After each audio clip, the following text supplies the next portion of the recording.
Fellas, right from the top, just want to shout out everybody in the live chat, everybody that's tuned in. Good morning. Happy Thursday. Um, Today, currently in the National Basketball Association, I'm curious to know, although the record isn't the greatest, I want to know why nobody is respecting the Miami Heat right now, the team that was in the NBA championship just last year. Are they not the biggest dark horse in the East to make another push like they did last year, like they did in 2020? You picked the time when they're losing games to talk about them as the dark That's horse. why they will be a dark horse, Mars. And on top of that, against the team that they lost to in the NBA championship. And that is the previous NBA champions, Chill. The biggest problem that I had last night with them is, number one, your offense isn't good enough to keep up with Denver, and your defense isn't good enough to slow them down. So you can't really compete with them on any level. You're small. On top of you being small, when they go big and they're making shots, it's almost impossible to guard them. When Aaron Gordon covers Jimmy Butler, he basically neutralizes him, which neutralizes your offense because Duncan Robinson is such a streaky shooter. Bam having a difficult time dealing with Joker. Like, a lot of people look at the box score and go, Joker only scored 14 points last night. Well, if you actually saw the game and you saw how effective he was in those 14 points with the dribble handoffs with Jamal Murray, not just with Jamal Murray, with getting MPJ open. There's a reason why MPJ had 5 wide open threes that he knocked down in the first half. That was because the action was coming off of Joker. Miami's offense, which last year was at the bottom of the league, it's at the bottom of the league again this year.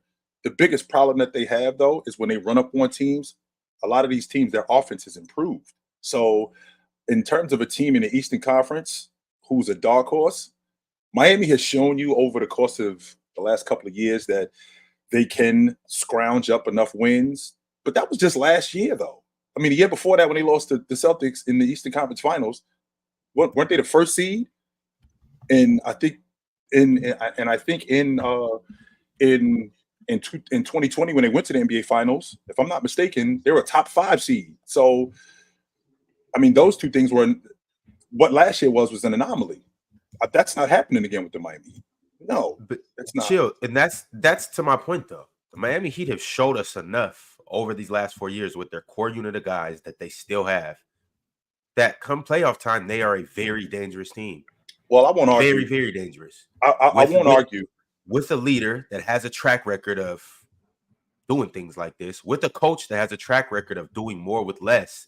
Mm-hmm. And then they also got scrappy guys as well. Mm-hmm. New additions too that make them, I would say, even more dangerous than last year. I don't even think that's an argument. They're definitely more dangerous than last year. I won't argue that they're a postseason team. That part I won't argue. I think they 17 games over 500 in the last 4 years over in the postseason. That's more than anybody that has not won an NBA championship, including the Boston Celtics.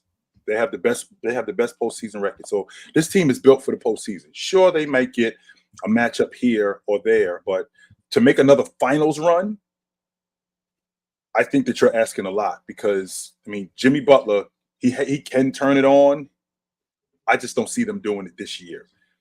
With the core guys that they have, I mean, sure, Duncan Robinson can knock down the long ball. In the process of Duncan Robinson knocking down the long ball, they still got young guys like Jovic and Jaime Jaquez. I'd be surprised if them dudes took you deep into the playoffs this year. I would be surprised if that happened.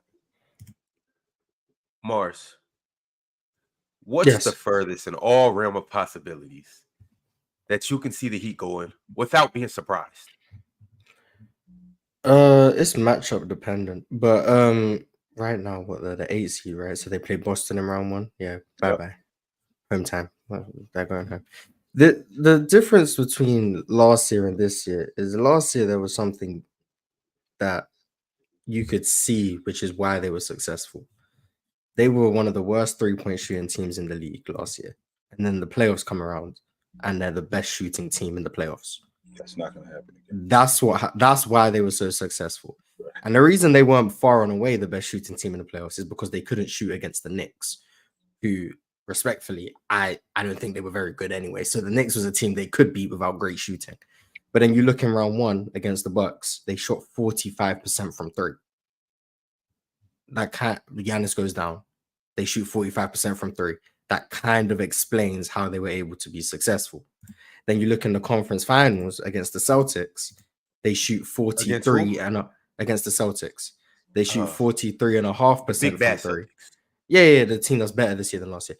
So they shoot 43.5% from three against the Celtics, whereas the Celtics shoot 30% from three, and they win the series in 7 games, with Jason Tatum getting hurt in Game 7. It's clear to see how they won. Like, I'm not taking anything away from them. You got to win your series. But when there's something as unsustainable as one of the worst shooting teams in the league becoming the best shooting team of all time for 2 series against teams better than them, I'm not going to say, yeah, that's just a recipe for success. I don't think that's something they could just do on a whim. So, as respectfully as possible, I don't think they're going to be shooting 45% from three against the best teams in the East. And that's how they won last year. Unless you think their defense is better, or Terry Rozier is going to add a new dimension, or there's now Tyler Hero this year, so they don't have to shoot as well from three. Sure. But I would then just argue Boston are better now than they were last year. And they scraped by Boston. I don't think they can beat Boston again this year. And right now they play them in round 1, which means they probably go home in round 1. To your point, Mars, what it took to get by Boston, they had to have a historic postseason in order to do it, and they scraped by them. So you asking them to do that again with less than what they had last year. So now you got a rook Jaime Jaquez in the lineup. You got a streaky Duncan Robinson in the lineup. You got Jovic, who has no playoff experience, in the lineup. You also got Tyler Hero, who's been in and out of the lineup. And now you asking this team to go on another historic run. At some point, the well is going to run dry. So I asked an all realm of possibilities, Mars. Mm-hmm. You ran straight to the Boston Celtics, which I understand and I recognize that they're the 8th seed and Boston is the 1 seed, but we do have a play-in tournament and we do still have a ways to go in the season. So it's a very good chance that they don't play Boston. So now it's also a very good chance, Ron, that they don't make the playoffs. Because if you remember last year, they were in the playoff tournament and they got smoked by Atlanta in that first game. So it's not ridiculous that they can't lose to Chicago in that first game and just get bounced altogether. That's not ridiculous to think that. What's more likely? Them to make the playoffs or them to lose in the play-in and lose 2 games in the play-in and not be in?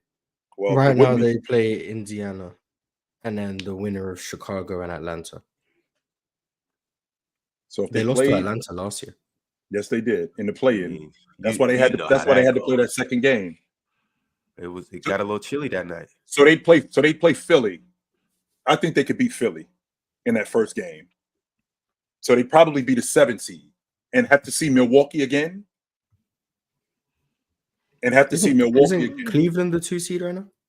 Cleveland is the 2 seed. Let me reload this to make sure that I'm seeing this Cleveland's correctly. Definitely the 2. Well, they're tied right now, Cleveland and Milwaukee, but Cleveland has the tiebreaker. The Heat probably lose to both of them anyway. Yes, they do. I think they lose to Cleveland, so they would have to play Indiana. I'm sorry, I hadn't reloaded my page, but yeah, they would lose to.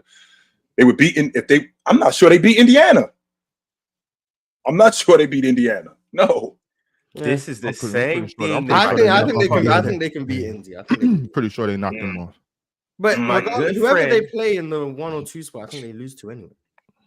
Whether it's Cleveland or Boston. Guys, this is the same thing that my good friend from the Dominican Republic was ready to rip the panel apart around this time last year for you guys sleeping on the Miami Heat and Jimmy Butler. And that's why not only did they have a historic run, he had a historic run with his takes last year on the panel throughout the playoffs last year. You can't predict that. Well, there's no way. Okay, yeah, sure. If they play Boston and Jason Tatum gets hurt and can't play the series, sure. Game 7. Sure. Don't say the series. Game 7. No, I'm talking about because last year in the first round, Giannis got hurt. All right. So if they play Boston in the first round and Jason Tatum is compromised and can't play, sure, yeah, they can win the series. Yeah, cool. They're not beating Boston though. Maybe if their best player gets hurt, maybe they can do it. But if the team's fully healthy, they're not going to beat them. They're not beating Boston, y'all. Come on, y'all. They're not beating Boston. Mars, don't leave out if Jason Tatum gets hurt and they shoot hysterical numbers at the long ball line. They got to do that again. Yeah, and they got to shoot crazy from 3. Yeah, right. Well, I mean, they don't have to do that again. They don't have to do that again. They just got to beat them. You know what I'm saying? Once again, how they gonna beat them, Ox? They got one of the worst offenses in the league. They'll figure. All I'm saying is, they're not going to beat them. First of all, let me get that out of the way. They're not going to beat them. But like you said, if JT goes out, or but we can't just do that like they weren't up on Boston though. You know what I'm saying? Before JT went out, they've always played Boston tough though. Even the year before that, Eastern Conference Finals. This is a different Boston team though, right? This isn't that same team. This team is. I think Miami this team is the same Miami team last year. Yeah, I understand that, but this Boston team is better. This Boston team is like far better. My thing is this though. Let's not act like they weren't up on the Celtics already. So I want to clear the air with that real quick. Right. But what I'm saying is, I like to, because we do this a lot. We always say, well, they beat them this way. That time they got to beat them that way again. They don't have to do it that way again. They could play different. They got Coach Spo, obviously one of the best players in the league, coaches in the league. He can win a different way. He doesn't have to shoot you to death. He could. I'm not sure what he's going to do. His basketball knowledge is superior to mine. I'm not sure how they would do it, but he can figure it out. They don't got to just shoot 60% from three. That's crazy. That shoots like, I have a hard, but it was 43. But I get your point. But yeah, I'm saying big. Yeah, you are right. Eric Spoelstra does have superior basketball knowledge to all of us. None of us are denying that. I think we can all agree Eric Spoelstra knows more about the game than I do not know as much about the game as Eric Spoelstra does. I don't. But at the same time, my mere mortal mind has a hard time seeing how a team that shoots as many threes as Boston can be beaten by Miami any other way besides shooting. Especially when I look at how Miami's offense operates. There's not really a clear-cut way that I see them being able to beat these teams without just fantastic shooting. Same way I don't think like a team like Golden State could beat many teams without them just going crazy from three. I just think the way that roster is constructed and the way that offense is ran, if you aren't shooting crazy from three, I just have a hard time thinking they can compete with these teams. But you are right. Maybe Spoelstra does have something up his sleeve that there's a hole in the Boston Celtics defense that he can exploit by doing this. Maybe there is, but my mind can't see it. I don't know who it is. Yeah, my mind can't see it. That's it. Let's dig into it a little deeper though.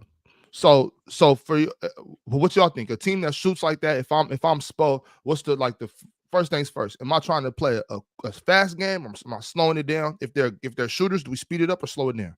Well, you don't play fast anyway. So even if you try to play fast, that would be to your detriment. So let's. Well, they just got Rozier though. Rozier's still getting acclimated. Maybe he can speed the game up. You don't have the personnel to play that fast. That's number one. Number two, you have to play. You have to slow the game down and make it ugly because that's the way you play.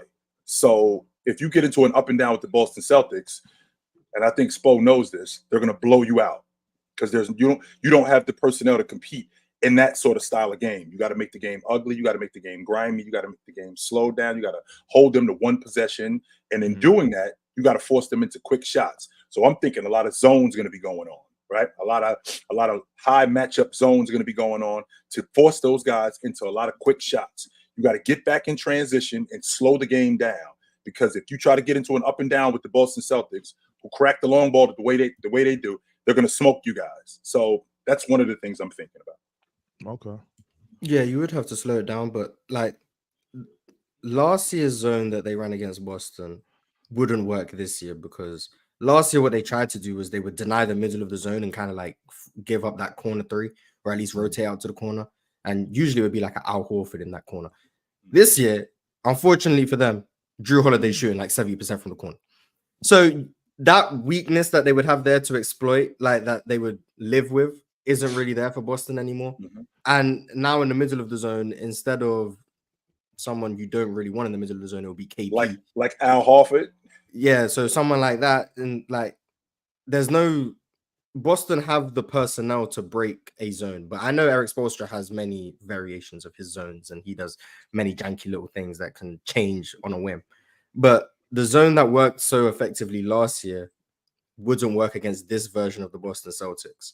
So obviously Spoelstra would have to come up with something else. Now I don't know what that is, but I just have a hard time seeing zone as the buster of the Boston Celtics. I think they can overcome zone defense. I'm not. Go ahead, Miles, I'm looking at Miami Spo looking at Boston like he looked at Denver last year. Like, I really have no answer for everything that they can do. Can I slow that? Even if I slowed the game down, they're half court offense. If I went in the zone, they have zone busters. If I went man to man, their action on the perimeter, they can get whatever shot they want.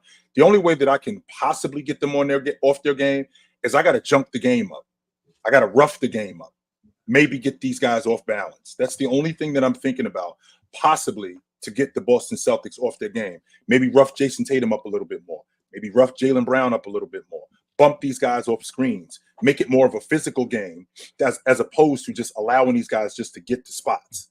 Because if you're running a zone, we can still run our man-to-man stuff if you run in the zone, because we can still get to the spots that we need to get to. Not only can we get to the spots that we need to get to, we can still rebound because we're bigger than you guys. So it's almost like I feel like with this Boston Celtic team, it'd be difficult to counter anything that, because they don't have the personnel to do it, to counter anything that Boston does.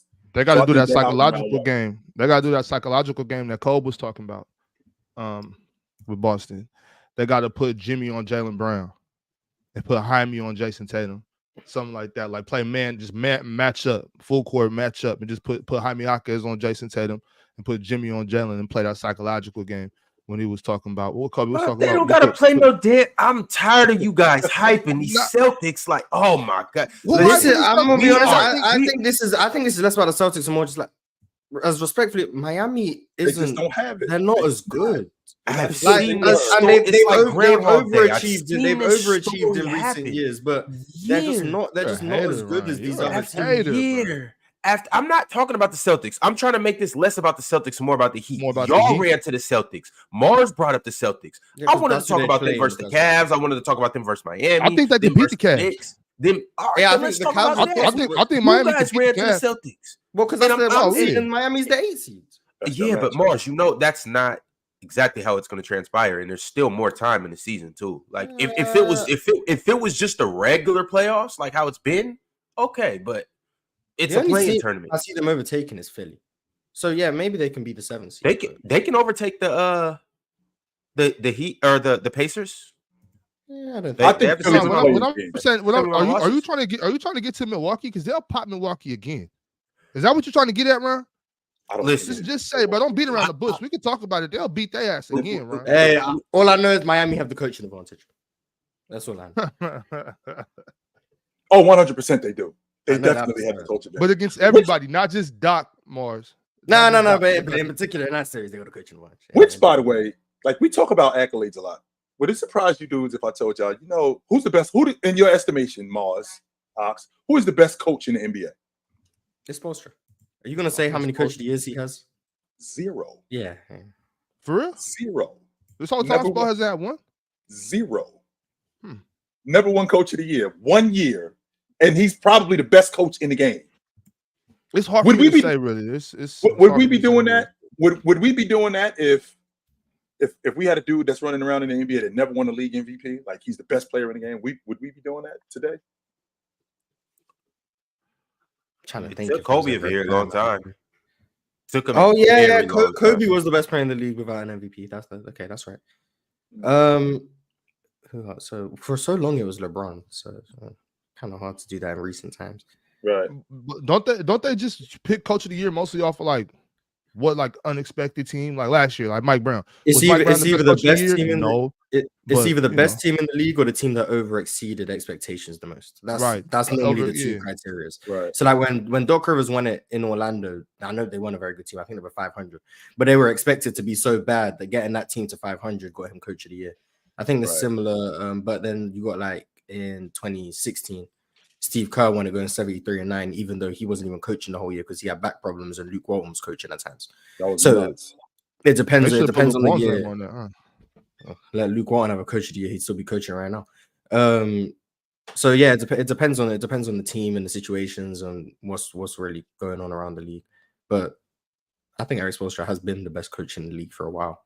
So him not having one, accolades don't matter, man. I told you, it don't matter. Ron, when is Damo coming, Ron? Damo should be here in about an hour. Man, somebody messaged Damo something to hurry up. I got something this time. You got smoke for him? All because the Kings beat the Lakers again. So I need to talk to Damo ASAP. Hey Damo, bring your black ass. Just speed him up. That should expedite him. All right, I'm gonna run down all these teams in the East, and I want you guys to realistically tell me if you would put money on the Heat to beat this team in 7 games. Okay. We're going to start at the top. We've talked about them, but we have to include them. The Boston Celtics. Nope. Not a single red penny? Nope. All right.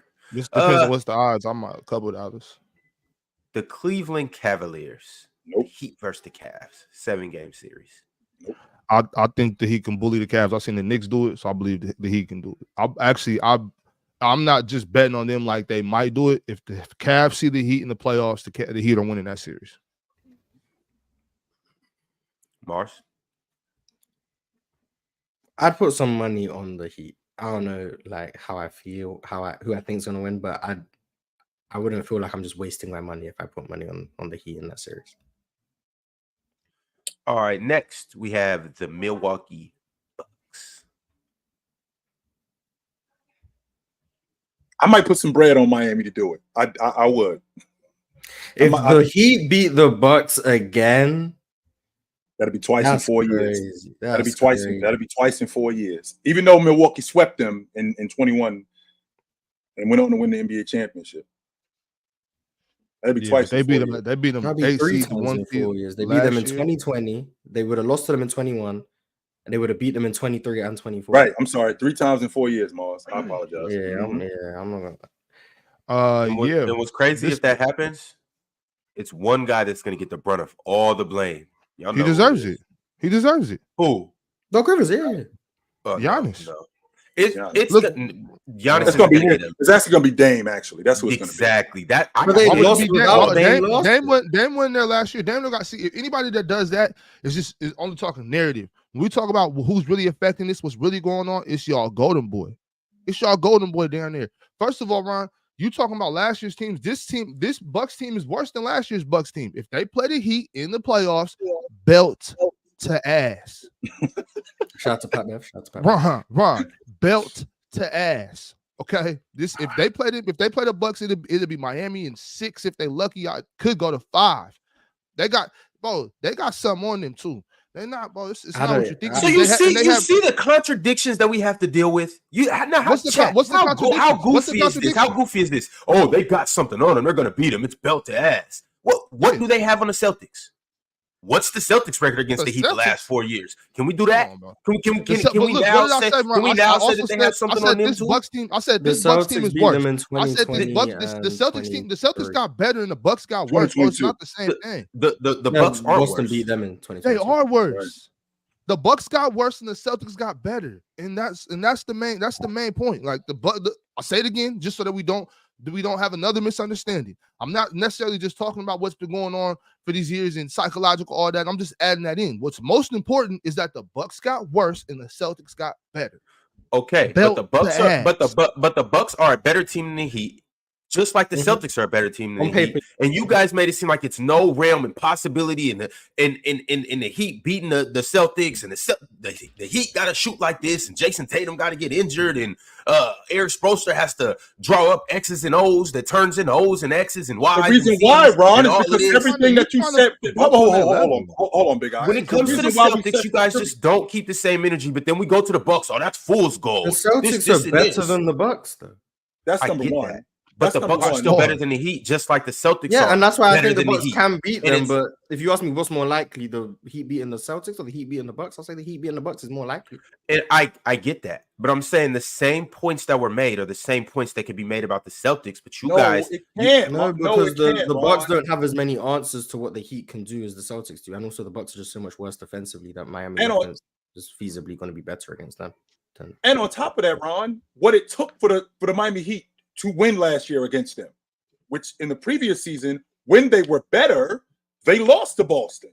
And last year, what it took for them to win, they had to go on an historical run in order to win. They lost to Boston because Jimmy Butler was hurt, by the way, just to be clear. Jimmy Butler had then don't leave out. Oh, thank you, Swiper. We forget content so fast. Hey, brother. Hey, first off, family, I want to say hello. Good to see you. What's up, brother? Ox, what up, brother? Swiper come in and slap you right quick and then say, "Oh, my bad, I forgot to shake your hand first." Y'all good, but I just want to be very clear about this. If Jimmy Butler did not get hurt they wouldn't have been to the finals to lose to the Golden State Warriors. The Celtics wouldn't, because Jimmy Butler would have been there with Bam Adebayo. I want to be clear about this. Jimmy Butler was running through the Eastern Conference at the time, and you remember this. You remember this, Chill. He got hurt, and then he basically had to leave the second half of a game. Yeah, but he was. He had those back-to-back games where he was playing terribly. Right, remember, and then that was all because of injury. But before that, Chill, I want to say before that, he was averaging like 28 on like a 64 true shooting through the whole playoffs until that point. And then they lost. Now, again, because I want to be clear, because a lot of Celtics fans last year, they felt like, oh, well, if Jason Tatum, if he doesn't get hurt in Game 7, then maybe woulda, shoulda, coulda. And I'm saying to you that that's fair, but I'm also saying that if Jimmy Butler didn't get hurt in the New York Knicks last year, Chill, that series might have been done in 6. Because you remember the only reason the Celtics won last year is because Derek White had that tip in on that crazy ball. What if Giannis wouldn't have got hurt in the first round? Miami have been this is why this is tricky. But keep I going. think some of this Ox. I think some of this Ox. Don't come in like that, Swiper. You better. No, I think the funny thing about that whole thing, Ox. Keep it real, bro. You can say all that stuff about Giannis's back, but I'm gonna tell you this right now. Giannis had 38 and 20 in that Game 5, and he was great. 38 and 20, yeah. And they were up by 16. He could have 50 and something if it wasn't for his back, right? You know why he wouldn't? Why not? You know why he wouldn't have? Let me explain this to you, brother. Ox, you my dog. We're gonna talk about your man Sabonis putting 80 in a straight jacket. We're gonna do that. We're gonna tap into that. I know Chill feeling away, man. He had him looking like Jason Tatum. Nothing to show up with. Anyway, hold on. Let me get this done. Look, that's just what we do, though. Swiper. Look, I'm telling you this right now. You got to remember, Giannis had 38 and 20. Giannis missed 13 free throws in that game. They were up 16 points, and their defense was getting abused by the Celtics. I'm talking abused. Drew Holiday. What would he say? What would Jimmy Butler say to Drew Holiday? I own you. I own you. I own you. I wanted to fight Jimmy Butler. I really wanted to fight Jimmy Butler. I really did. So this is what I'm saying. You see how everything changes when I apply the same logic that you were applying. Now it's just excuses. What changes to what? I 13. But what are you talking about, bro? No, what changed? What changed? You're saying that Jimmy. What do you mean what changed? Now you're making excuses. At first, the only point that mattered was that this person got hurt. Jimmy Butler got hurt against who? In what was that? 2022. Yeah. So Jimmy Butler got hurt against the Celtics. Mm-hmm. That's the only reason the Celtics win, right? Okay, right. Boom. You said that. Then what? Oh, Jimmy Butler got hurt against the Knicks. That's the only reason last year. Boom. But when I say, oh, Giannis got hurt, that's the only reason Jimmy. But that's not why they lost. If he wouldn't have got hurt, nothing would have changed. He had this much. But Ox, I think if you. Ox, again, just give a breakdown of the basketball and not the narrative. I agree. The narrative is on the side of Giannis. The narrative is on this. Y'all hate the Celtics. Y'all hate the same thing about you. Chill. You and Chill with the Bucks. Yeah, I knew when we brought up the Bucks, it was going to be all the Bucks. Ron thought you was going to come save me. No, but Ox, the issue with what you're saying, Ox, the issue with what you're saying is that it's not the fact that Giannis had a back injury. What I'm telling you, their defense was cooked from the start of that series. They sucked. Game 1? They were getting what happened in Game 2? Adjustments, stuff like that? No, they won Game 2. They won Game 2 without Giannis. Yeah, they made 25 threes in that game. Game 3, Game 4. So okay, so if that's the case, what does their defense being cooked in Game 1 have to do with anything? What do you mean they would have to do? They won Game 2. 4 and 5 when Giannis was there, and Game 2 and 3. So okay, so their defense was cooked, but Giannis was hurt. Am I right? But what's Giannis supposed to do about their POA defense? Drew and them were getting cooked, is what I'm saying. They were taking Giannis away from the rim. You got to remember, they were floor spacing. They were putting Caleb Martin. Has nothing to do with Miami winning that series. No, Ox, listen. I'm just telling you the way Giannis plays basketball. He's an off-ball defender. He's one of the best in the league, one of the best really in modern NBA history. What I'm saying to you is they were putting Caleb Martin and Kevin Love at the 4. You remember that?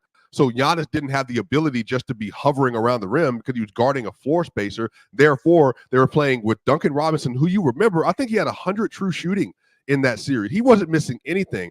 Gabe Vincent was hitting pulls.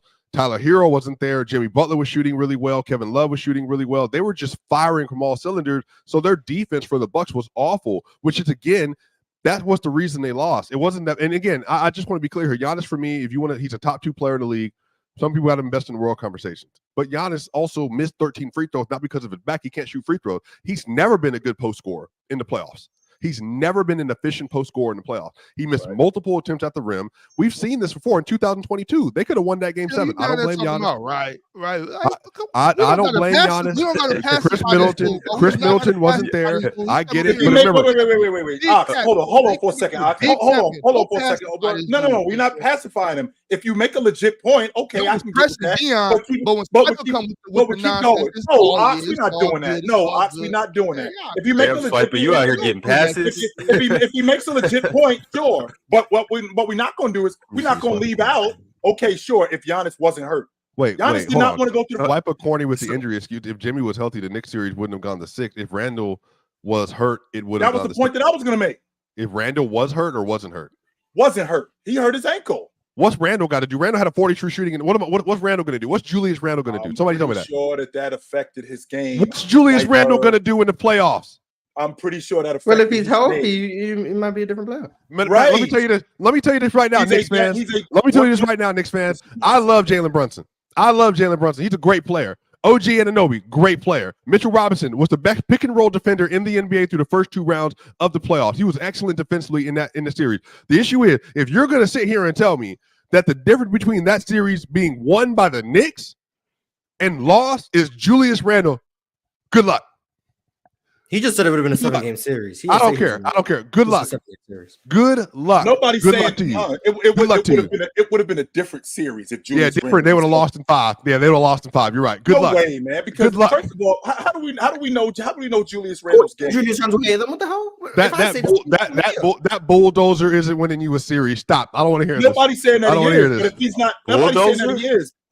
He's a bull in the china shop. 100%. I get that. But with that being said, if he's not injured, okay, so now we got a better rebounder, which is holding Miami to 1 possession. Now we got a guy.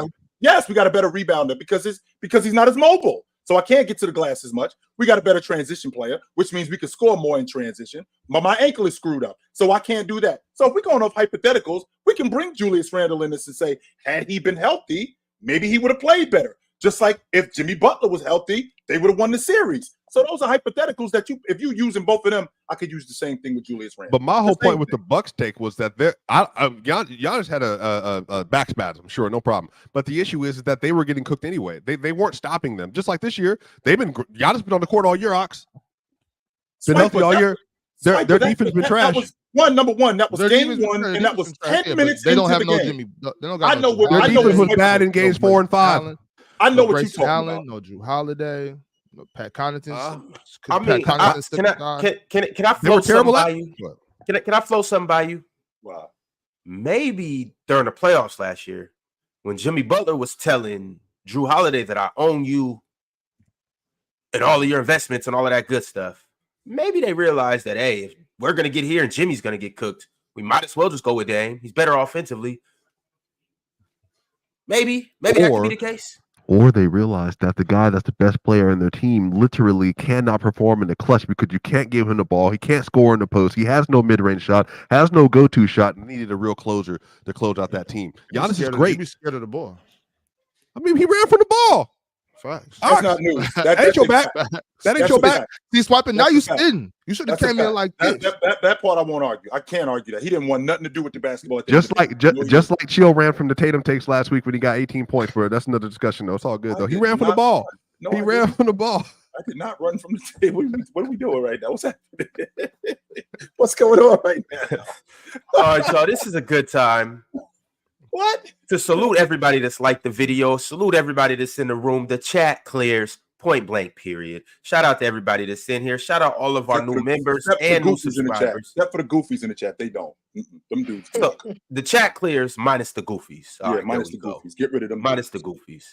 But shout out to the goofies, too. You guys are just goofies. That's all.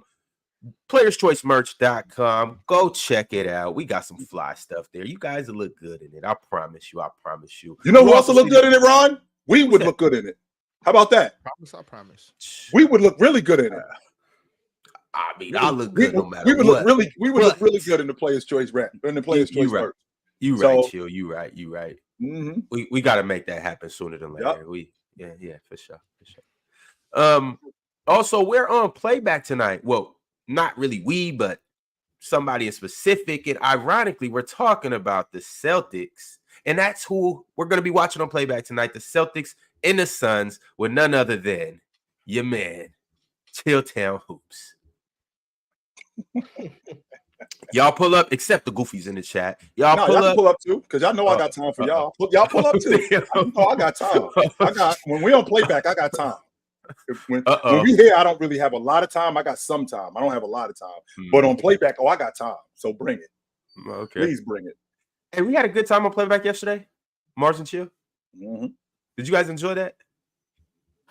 I'm glad that y'all got your eyes open to my man Mitch Richmond. That's what I'm glad y'all got your eyes open. That was very important that you guys got your eyes open to how nice Mitch was. He's all right, Mars. Yeah, he's all right. What was I going to say? He the best player ever? No. I just wasn't expecting he's all right. That's all. Yeah.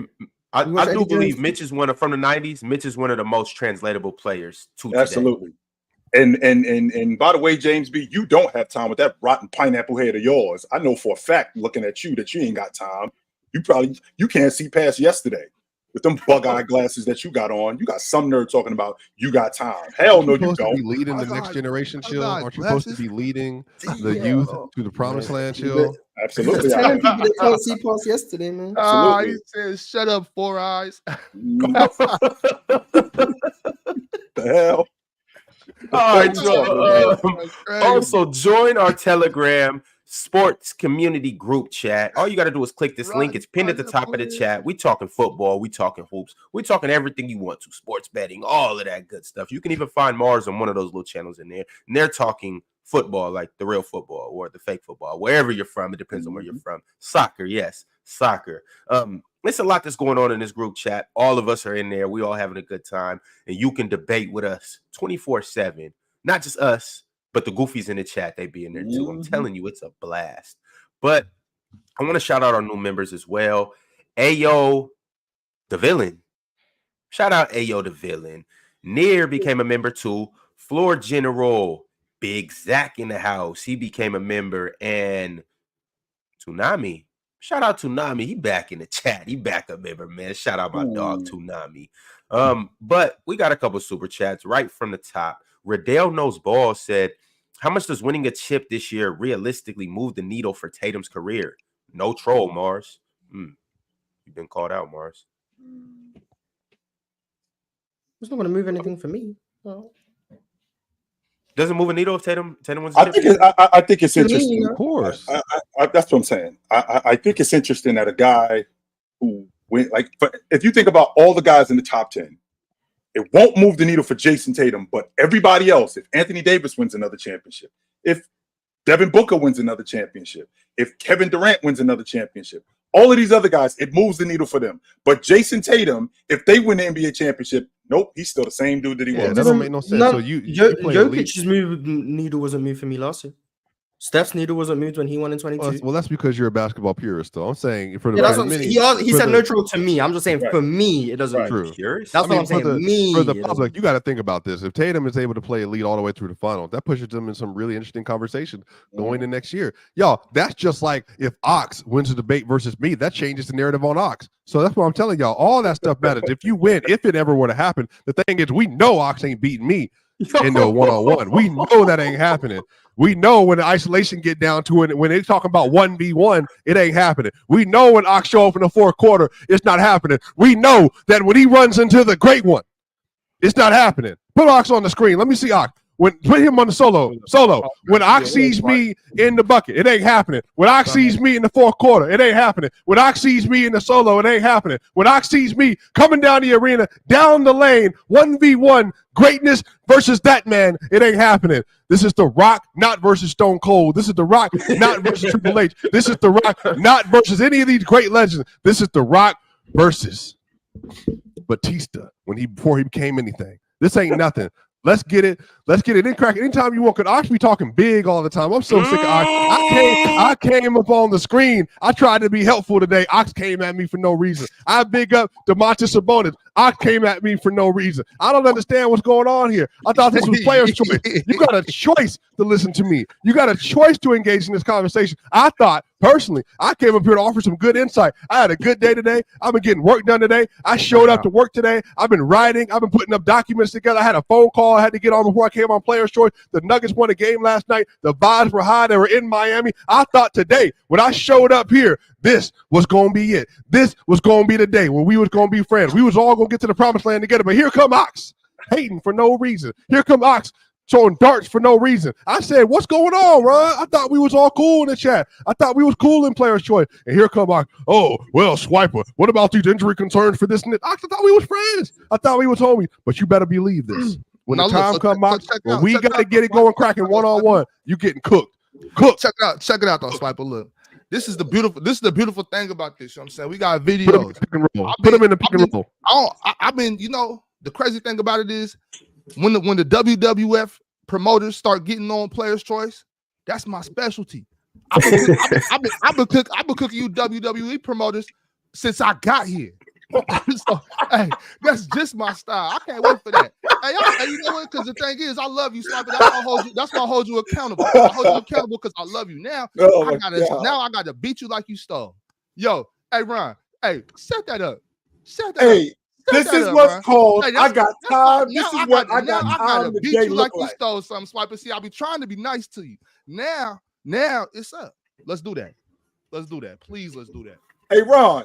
Hey, let's do it on April Fool's Day. That's I want to do it on April Fool's Day so I can make him look like a court jester. Let's do that. Hey, Ron, I don't know if you know what I got time today look like. If you don't, you just seen it. This is what I got time today look like. That's all I got to say.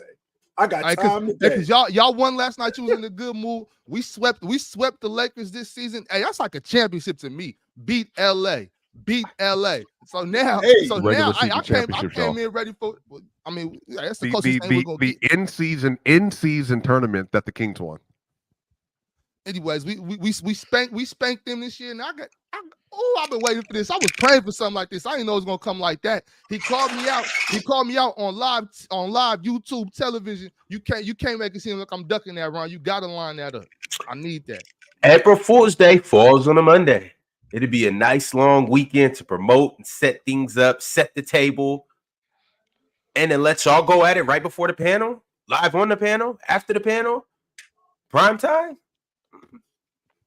Hey, let me get the powers that be. You know how I do these wrestling dudes. You know when they get to doing the wrestling promotions. If you smell, you know how I do them. You know how scripting coming. Okay, scripting coming. Can't wait. Yeah, All right. I wasn't expecting the fireworks this morning, but hey, let's get to it. That's what we doing here. I got time hopefully Ox shows up better than Anthony Davis did yesterday when he was asked to go 1v1 with Domantas Sabonis. That's all I'm saying. Hey, I'm gonna say this too, y'all, because we was doing this all night last night. Y'all talk about Domantas Sabonis defense. Y'all seen how he was moving out there on help side. If Domantas Sabonis defense is so bad, how come every time we switched him on to LeBron? LeBron wasn't doing nothing with my boy. He was until like the end, the third quarter. He went on his little run, but other than that, you saying LeBron ain't beat the Domantas Sabonis allegations is what you're accusing. No, that's not what I'm saying. What I'm saying is Domantas beat the zero defense allegations. I've been telling y'all Domantas works on defense. He stays vertical. He moves his feet. He's just not as long as the other guys. So sometimes he's 6'10". Ox, knock that off. Look, what I'm saying is I just think y'all underrate his defense. I don't think he's a great defender, but I don't think he's as bad as y'all say he is. Do you think he's bad? I think he's not good. That's bad. I think he's mediocre as far as like he has some good attributes. That's like somebody asking me if I love my wife. Do you love your wife? I don't hate her. I don't hate her. But look, though, what I'm saying is what he lacks is rim protection. Other than rim protection, I don't think Domantas Sabonis is really that bad of a defender. I think last night he showed his ability to switch play hands with his feet and not play defense with his feet and not his hands. They were constantly switching him onto LeBron. LeBron was moving the ball. We just rotate, and it worked for us. Y'all seen how it worked for us. Okay, I'm so saying so. Maybe he's not a great defender, but shout out to DeMontis' defense last night. Shout out to him last night. His defense last night. It's crazy how DeMontis is getting credit for AD opting out of the game yesterday. That's crazy. That's just now DeMontis is a good defender conversation. I never said he was a good defender. I just said I think he did a hell of a job defensively last night. That's my take. I think he did a hell of a job last night defensively. I think he just bullies AD. I think he's too aggressive. They can't stay with their speed. That's why the Lakers struggle with the King. They cannot stay with their speed. LeBron, Austin, D'Lo, they struggle. Fox, Monk. I mean, even obviously Herder and them coming off the screen when he plays and all that stuff. They just can't deal with the movement. And then you got DeMontis always in action, and then Keegan Murray and them. I think they struggle with athleticism and speed because they're old, obviously with LeBron, and then they're slow. They're slow where it matters. So yeah, man, it makes sense to me. I saw that game yesterday. I said they're playing at two different speeds. They're playing at two different intensities. The Lakers don't want no business with this. Not at all. And you saw DeMontis Sabonis ran. I'm talking just like Peyton Hillis. Peyton Hillis coming down the freeway, ran over Anthony Davis. It was ugly. He hits AD. I don't think AD likes getting hit like that all the time, bro. Like DeMontis hitting him shoulders, elbows, shoulder. He's hitting him every time. I don't think AD likes that physicality. I'm trying to figure out what the game plan was yesterday because the communication on defense was terrible. There was a play in the second quarter. I vividly remember this play. It was in the second quarter. Sabonis has the ball. He's right in between the left wing and the top of the key. So we got action on the wing with both Duarte and Keegan Murray. Duarte's coming to set the screen on Keegan Murray. In the process of him setting the screen on Keegan Murray, he curls to the basket. You got Rui and you got Dinwiddie. You got Rui up top and you got Dinwiddie. These two dudes, all they have to do is communicate. And Dinwiddie can stay with the curl cut when he's coming down the lane. Instead, they don't communicate. Both of those guys go with the curl cut. Sabonis is watching this. And Sabonis being the smart player that he is, because he recognizes that these two guys aren't communicating, he hits Keegan Murray for a wide open long ball. Not only that, I'm watching the Lakers more times than not, they're in drop coverage on Keegan Murray. They're in drop coverage on De'Aaron Fox. They're in drop coverage on their shooters. Sacramento's one of the better shooting teams in the league. And more times than not, they're going under screens and playing drop coverage. You're not going to beat this team when, in addition to them playing as fast as they play, you're not going to beat this team when they're getting the athletes for the rotation, Chill. Like if they play at the level, they don't have the speed. I mean, think about it. Who's going to be back line? Rui? Like LeBron, they just don't have the speed. Think about it. If they have to rotate to Sabonis, then you're trusting Reeves and D'Lo and, apparently Gabe Vincent when he comes back and all that. That's who they're dependent on to rotate. They're just too small. They're too slow. I think DeMontis as clear as AD. I was watching that. Is that what we're doing now? Okay. That's what I'm doing now. I had, my list had AD 3 and DeMontis 4. We flip flopping that, bro. AD percent. Yes, bro. DeMontis is better than Anthony Davis, bro. DeMontis Sabonis is better than as long as there are no stakes. I agree. As long as there's no stakes involved, I agree. No problem. But as soon as there gets stakes involved, I'm taking Anthony Davis every time. Every single time. I'm taking DeMontis. So if the bets get so if we basically at the $10 blackjack table, you'll take Sabonis. But when we go to the $1,000 blackjack table, you taking AD. I'm taking. That what you saying? I'm taking DeMontis Sabonis on every blackjack. I just want to make sure I'm understanding what's going on. I'm taking DeMontis on the roulette table, blackjack, pie gal.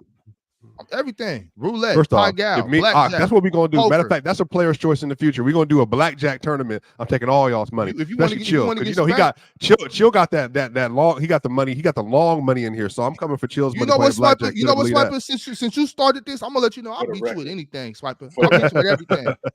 I'm talking about dominoes, poker. No, you ain't beat me in bones. You ain't beat me in bones. You ain't beat me in bones. That's not happening. That's not happening. Put the baby powder on the table. You from Colorado, right? Put the baby powder on the table. You said you from Colorado? You from Colorado, right? I'm from Denver, Park Hill, born and raised. Yes, Chauncey Billups, Lindell White. All that. This go for you too, Chilltown. If you ain't from the West Coast, you can't play no bones with me. If you ain't from the West Coast, what's that supposed to mean? Okay, y'all don't know how to play bones. We don't know how to play bones. You mean math, basic math, divide by 5? I can do that easy anytime. I'll beat you on pie gal. I'll beat you in a foot race. I'll beat you. We could go to the batting cages. I'll hit more balls than you. You ain't a better athlete than me at all. So don't bring up no sports. Don't bring up no sports. I'm being honest. Don't bring up no sports. Don't bring up no sports. Bowling. Don't bring up no sports. No. Don't bring up sports. Don't bring up sports. Don't bring up You sports. can't shoot with me. You got a real athlete on Player's Choice now. This ain't no. I'm not no basketball player. I play football. We play for real sports over here. Oh, which one? Don't play no basketball. We can do anything What's in up? football. We can run routes. I catch more balls than you. Routes. Ox. I seen your ankles. Your ankles is too fat to do that. You on the line of scrimmage. Put your hand in the dirt. Put your hand in the dirt, Ox. What's happening right now? Am I really? Sniper. Only reason. Sniper, I think you're too little, bro. Personally, I think you're too little. What you mean I'm little? Do you know, bro? How big am I, Ox? Be honest. How big am I? You probably like 6'3", 220. No, bro. It's all right. Ox, when we see each other, it's all good. 220, bro. Maybe when I was 12. Maybe when I was 18. Maybe when I was 18, bro. We be in the gym. Hey, look. We can do that. I'll bench press more than you. I'll bench press more than you. I curl more than you. I squat more than you. I hang clean more than you. I clean and jerk more than you. I do more pull-ups than you, more push-ups than you. I swim faster than you. Whatever you want to do. Ox, put a workout video up challenge. No doubt. You got to post it to your page so people can see. If we being honest, Swiper, I'll take all your money in blackjack. I won't take in what? In blackjack? Sure. Line them up. Line them up whenever you want. Take all of your bread. Line them up whenever you want. And I ain't giving you no money to get home. I'm taking all. No, chill. I know where you come from. I know where you come from. I know where you come from. Y'all play with dimes and quarters, so we can do that if you need to. Because I know that's what they do. That's what they do in your generation, dimes and quarters. So we can put that on whenever you want. No, we don't do any of that. So, like I said, the football players, you alligator arm dudes. I ain't got to worry about you dudes. I'm 100% confident that we'll serve y'all, no doubt. And I'm taking all of your money. I ain't taking some of your money. I'm taking and I ain't giving you no dough to get home. Get out. I'm not giving you no. You walking home. Chess, checkers, Chinese checkers. I don't know how we got here, but. Hey, no. Hey, slept on. By the way, we'll move on, Ron. Slept on game, y'all. Mancala. I love Mancala. I don't know if y'all play Mancala ever. That's my game. Marbles? Yes, that's my game. I'm an expert at that too. So that's my game. Mars, y'all got Mancala in London? If we do, I'm unaware. Mars just like, yo, I'll cook you in soccer and I'll cook you in this basketball debate stuff. That's all Mars is like. Mars is like, I don't got time for all the extra stuff. And as for me, all I do is shoot dice in my homie G-Log basement. So if y'all want to do that, I'll shoot y'all the address on the low. Y'all can meet me at G-Log crib. All right, right on the back patio. Anyway, all right, we got. I was watching. I real quick, Ron, before we get to them super chats. I know we got to go to super chats. I do not like that matchup with the Lakers and the Sacramento Kings. I think the Sacramento Kings beat them dudes. I do. I know it's the playoffs. The Lakers not even making it that far, so it's not. That's of course if the Lakers make the playoffs, right? That's of course if the Lakers make the playoffs. But if they do, I'm not sure they beat Sacramento. I only thought it was Denver. But watching that matchup with them, and a lot of people told you, it's only the regular season. Man, please. Watching that matchup and watching how Mike Brown clearly outcoaches Darvin Ham. I don't like that matchup at all. Sure, I think this is the first time I've seen what Dom will be talking about with Darvin Ham. Because I've been the advocate for Darvin Ham this whole time. Yes. But last night they showed Darvin Ham sitting on the bench and he didn't look worried. He looked scared. He looked like, damn. Like a deer in headlights. What am I supposed to do right now? Like a deer in headlights. That's what he looked like. That was crazy. Go ahead, Ron. I'm sorry if I interrupted. Joe Chill, dude in the chat said you play with IOUs. Yeah, we did that. Now we don't do that no more as adults. Matter of fact, you shouldn't even be talking to me. Where your father at? Why you talking to me? You shouldn't be talking to me. Where your uncle at? You stop talking to me. How about that? Let me talk to your father. Don't you talk to me. How about that? All right. Joe Dapp with the super chat said, "Who is more unlikely to win the championship this year? Who's more unlikely? Between who? If I had to guess, I'd say the most unlikely team to win a championship this year is Washington. Probably the Spurs, the Wizards, or the Pistons. If I had to guess, probably the most. I'm thinking Washington. Of the top 6 seeds, who will we say is most unlikely of the top 6 seeds? In each conference. So the most unlikely, I'd be surprised if the Orlando Magic won the NBA championship. That would be crazy. I'm not gonna lie. That would straight bug me out. If the Pelicans won the NBA championship, I'd be like, damn. That would bug me out. Between those Orlando's the only team I think that has absolutely no shot of winning the championship.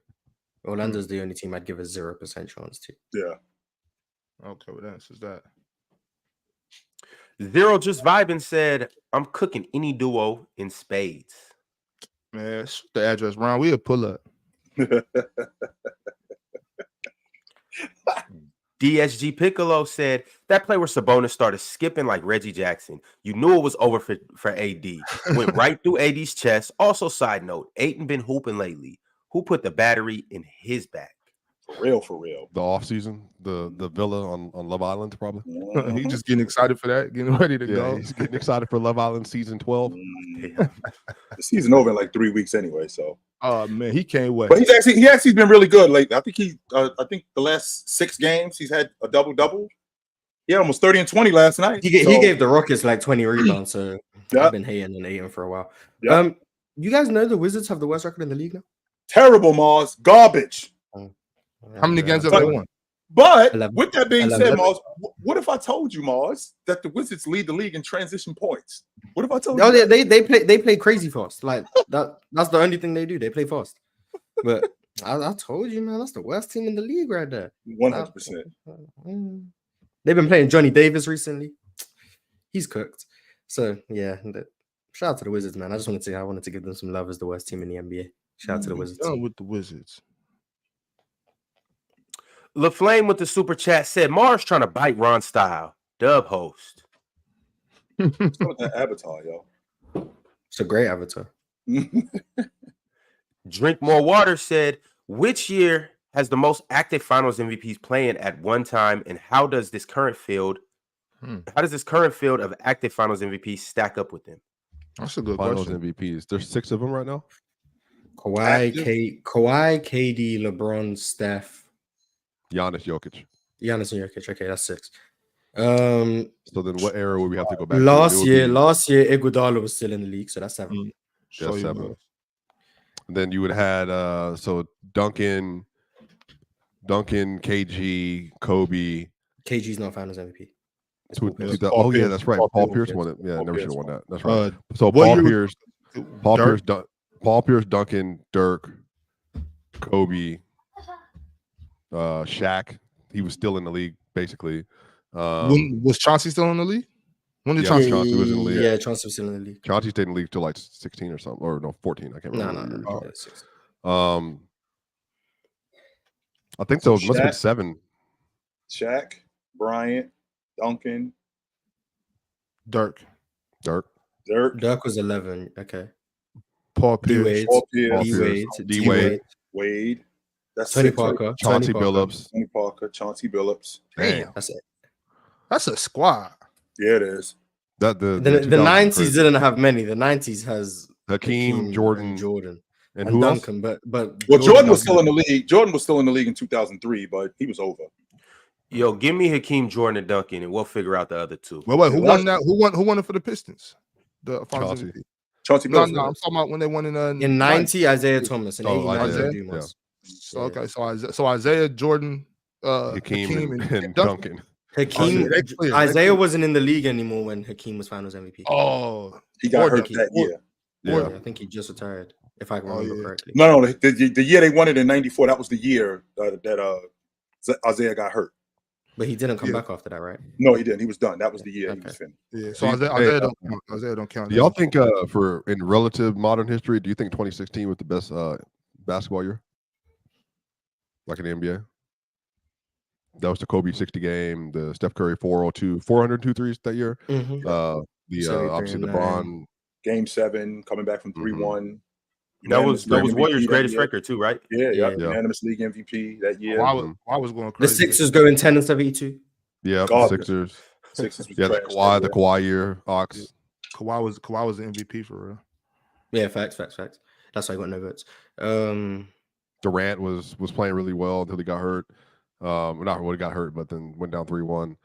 Westbrook played well that year. Harden was going off that year. Dwight was still in the league, kind of cooking. It was a pretty good year. Yeah. I can't think of the top of my head of a year that I would say was bad, but I'm biased. I mean, so- I think Manu was still around. I was just Well, last- what was the Manu block on Harden? What year was that? I think 17. that was the year. That was, That was 17. okay. Yeah, that was James Harden concussion allegedly.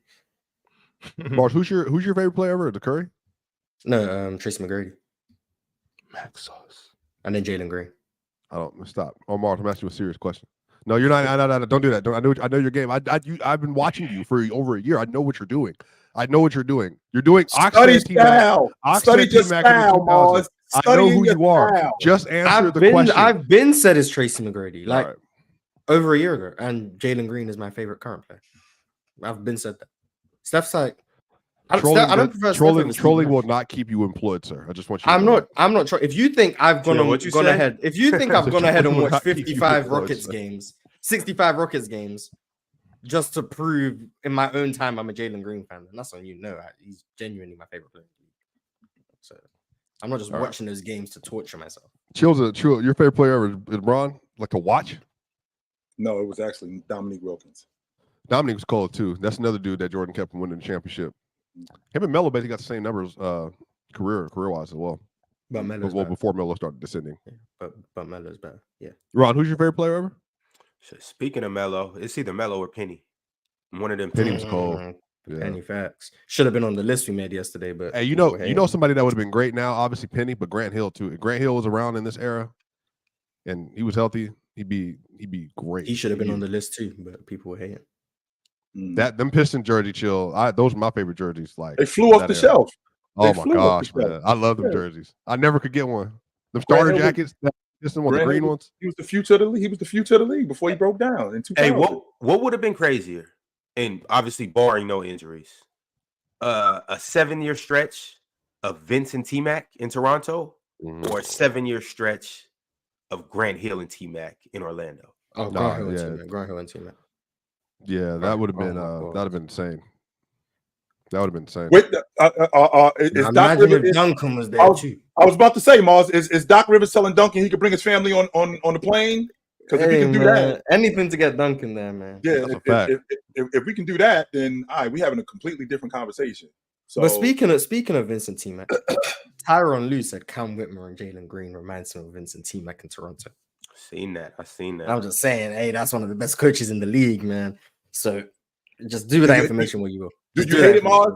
And if you're being honest, right? And I know that you're a Houston Rockets fan, but do you hate this logic? Do you hate that logic? In terms of athleticism, I see it. In terms of like how good they are, not yet. But in terms of athleticism, I think I said it in the Telegram chat. Amen Thompson, Cam Whitmore, and Jalen Green is the most athletic 1 through 3 that I think we've seen.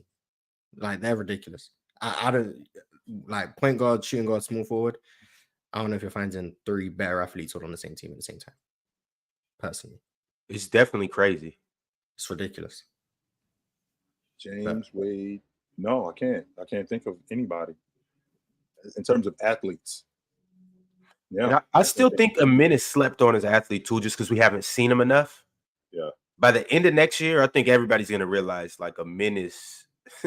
I mean, we've seen a sword too, but you're gonna realize like Amen is one of the biggest freaks in the league. I think Amen's the most athletic guard in the NBA. Wow, I don't think that's crazy to say.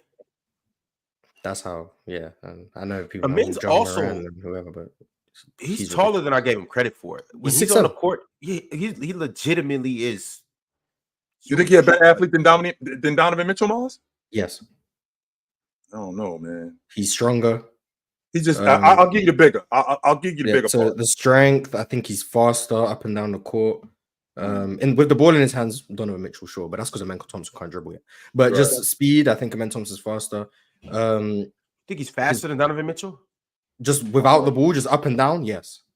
Like if they had a race, I think Amen Thompson wins. Oh, that's crazy. I'm thinking because Amen Thompson. I think Donovan Mitchell's quicker, but I think Amen Thompson's faster. Those two things are not the same. Being quicker and being faster, right? Those two things. Amen Thompson is faster than I think most people. Donovan Mitchell honestly looks like a cornerback. The way he's put together, he looks like he could be a cornerback / running back. And the way what's his arm length? Isn't it like 6'8" or something? I think Donovan Mitchell has like a 6'11" wingspan or something like that.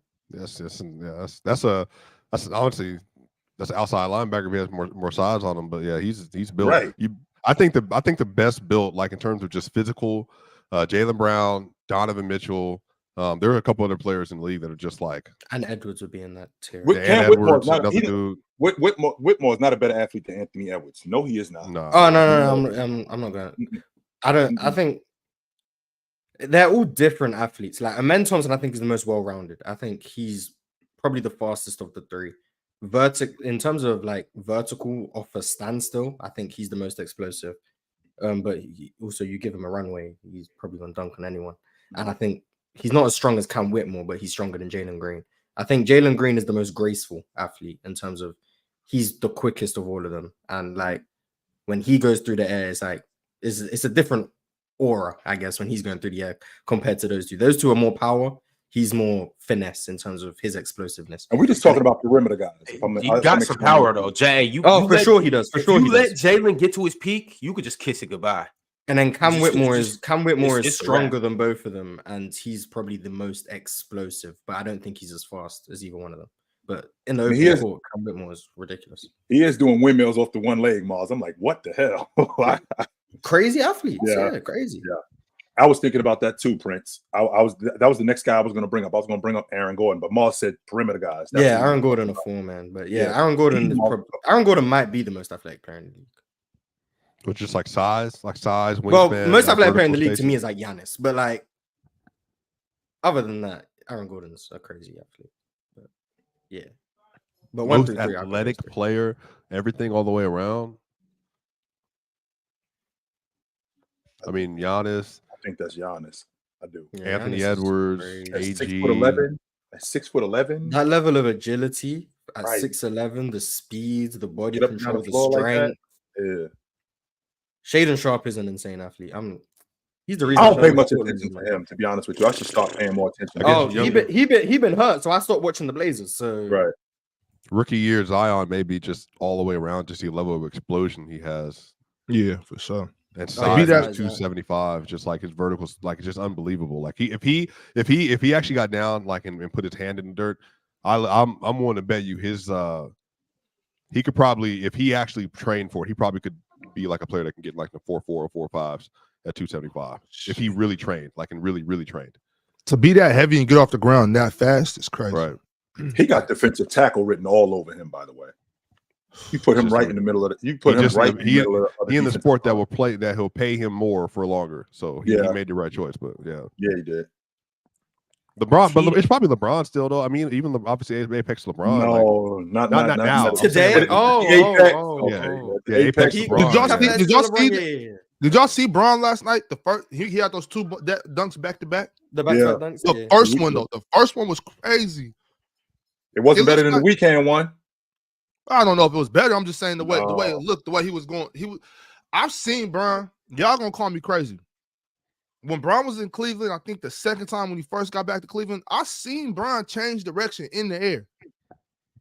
I know y'all think I'm lying, but I seen it. Bron was jumping. He jumped this way, but all of a sudden he started going over here. Like air brakes?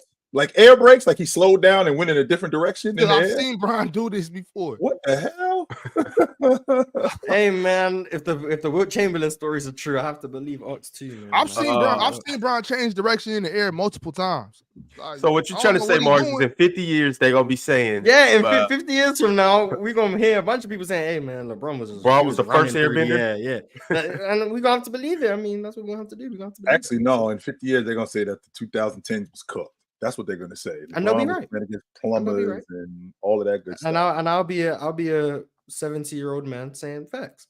Yeah. You will not, boss. Who's the best white athlete in the league? The best Franz? white DiVincenzo? No, probably might be Franz or maybe Christian Brown just from combine standpoint. We talking about Europeans too? No, yeah, just any white player. Okay. So any Caucasian. I'm gonna go. Alex Caruso. Caruso got it too. I'm still. I might take Franz just because he's 6'10" and he's just like I think he led the. I think he had like 60 dunks as a rookie or something like that. I can't remember what the exact number was, but he was insane. Larry Markkinen, a good athlete. Yeah, I think he's a little stiff though, just because he's so tall. Zach LaVine is not white. He got white people in his family. To the person you said, I've seen Zach LaVine dad. His dad blacker than me. Also, his mama probably the other complexion though. So nah, definitely. Somebody said half of Larry Nash Jr. His mother white too.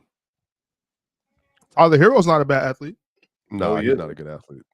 He's No, he's a alright, good but I athlete, don't- but he's I not don't- like Yeah, he not. Yeah. How about Nah, yeah, Sabonis? well, Sabonis is Mars, like what's he's wrong boxy. with that? DeMontis is Sabonis. He is athletic. And I think he's a supreme athlete. At 6'10", get up and down. Yes, Mars. The way he gets up and So down he the be coming floor. through dunking Mars. Yes. Sabonis will I think dunk on you. Like, think don't Sabonis, Sabonis, he will dunk on you Sabonis at isn't any more given athletic moment than in Sengun. I time. want to tell you, Sabonis ain't more athletic. Yeah, than he Sengun. is, Mars. No, he's not. Sengun No, is he's Come on, bro. lumbers. No, Sengun is a Shingun's lumberer. sneaky. Shingun will sneak up on you though if you. It shouldn't be if you play sneaky, around. but if you're not paying attention, then I guess. He but- will I dunk am, on you. but he's what I was talking about with Anthony Davis yesterday. He heavy down low, so it doesn't look. and he as still athletic. gets up. Yeah, he still gets up because he's 22 years old, Mars. That's why. Okay, so who cares? Why? I mean, sorry, 22-year-old LeBron a better athlete than 39-year-old LeBron. Like, He is, cool. but he ain't Right. heavy down low though, and that's probably what when I look at Sengun. He looks not clunky, but heavier. I think that's the difference. Sengun run faster than Sabonis too. All right, y'all. I got a super chat from Tito El Bandito.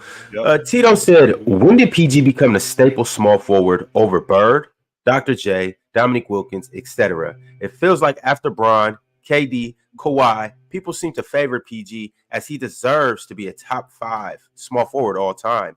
Overrated, the T-Mac of small forwards.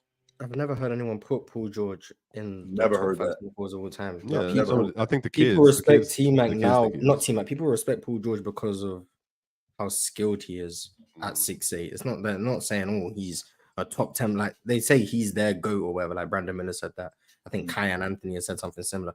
But that's because if you're doing skills training and you're 6'7", 6'8", you're gonna be looking at Paul George. That's why you're not gonna be looking at Elgin Baylor or Dominique Wilkins. That's not who you're gonna be looking at. You're gonna be looking at Paul George, and that's why he gets so much respect from people who are playing the game.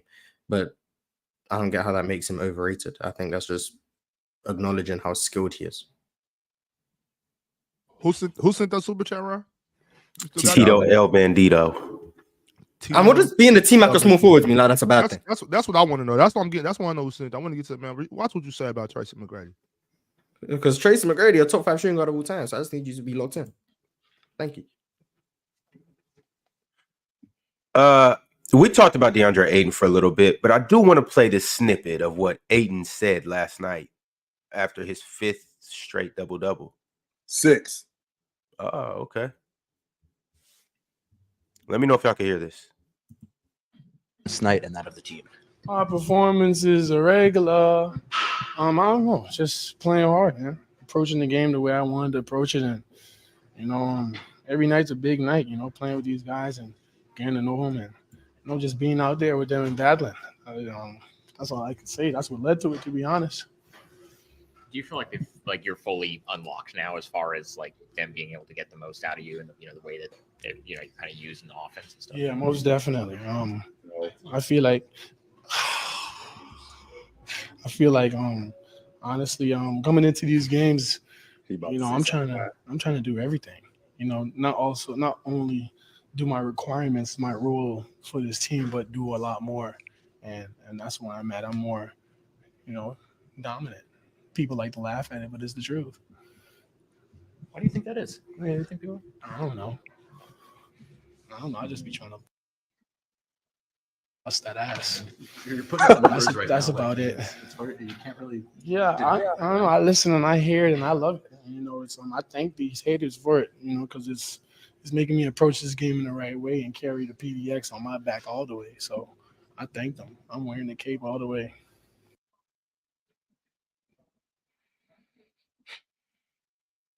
Good for him, man. Mm-hmm. Shout out DeAndre Ayton. Good for him. Is he poised for a bounce back career? What does that mean? Is he gonna jump back on his trajectory of what he was supposed to be? Any chance, any shot? But when he was drafted? More or less. No. So what is his career look like now? I think he's a double-double guy. A solid 18 big and man. 9, 19 and 9 player. I think he's close to a 20 and 10 guy, sure. Not everybody has the desire to to be a great player, and I think that's perfectly fine. He wants to be a good player, utilize his skills. I think you don't want to ask him to be more than what he wants to be, and I think he's settled on, I can make a lot of money in this league, being a good big, 19 and 10, stay around there. He's a good 6 to 10 foot shooter, one of the best in the league, very skilled, and he's good defensively when he has a good motor, but I think that's fine. Like, I think that's a lot of people in the NBA, though. Like, a lot of people don't realize that a lot of these really talented players, they start getting money, they're just going to do what they have to do to keep getting money. And that's why a lot of people don't win championships. But I also want to say that's perfectly fine because it's a job. And if you view your job that way, as I'm going to make sure I'm getting a check for me and my family and my loved ones and my community, then I'm perfectly fine with that. Not everybody can be one of the ones that you kind of see at the pinnacle of the sport. And Sabonis is one of those players that, we talking about him, he works. He cares. He works and he cares and he wants to be great at what he does. That's why you see him attack everybody that's ahead of him, including Jokic, including Bam, including Embiid, including AD. Those are players that are like that. Like, Ayton's not like that. He doesn't attack anyone consistently. He hits his shots. He plays defense. He locks in. And he's going to make $400 million, $300 million over the course of his career. And he's going to set his family up for generational wealth. Just hearing him in that conversation with the reporter sounds like a dude who just punches his time card and just comes in, does his job, and leaves. That's what that sounds like to me. I don't really care that much, or I don't care as much as you do.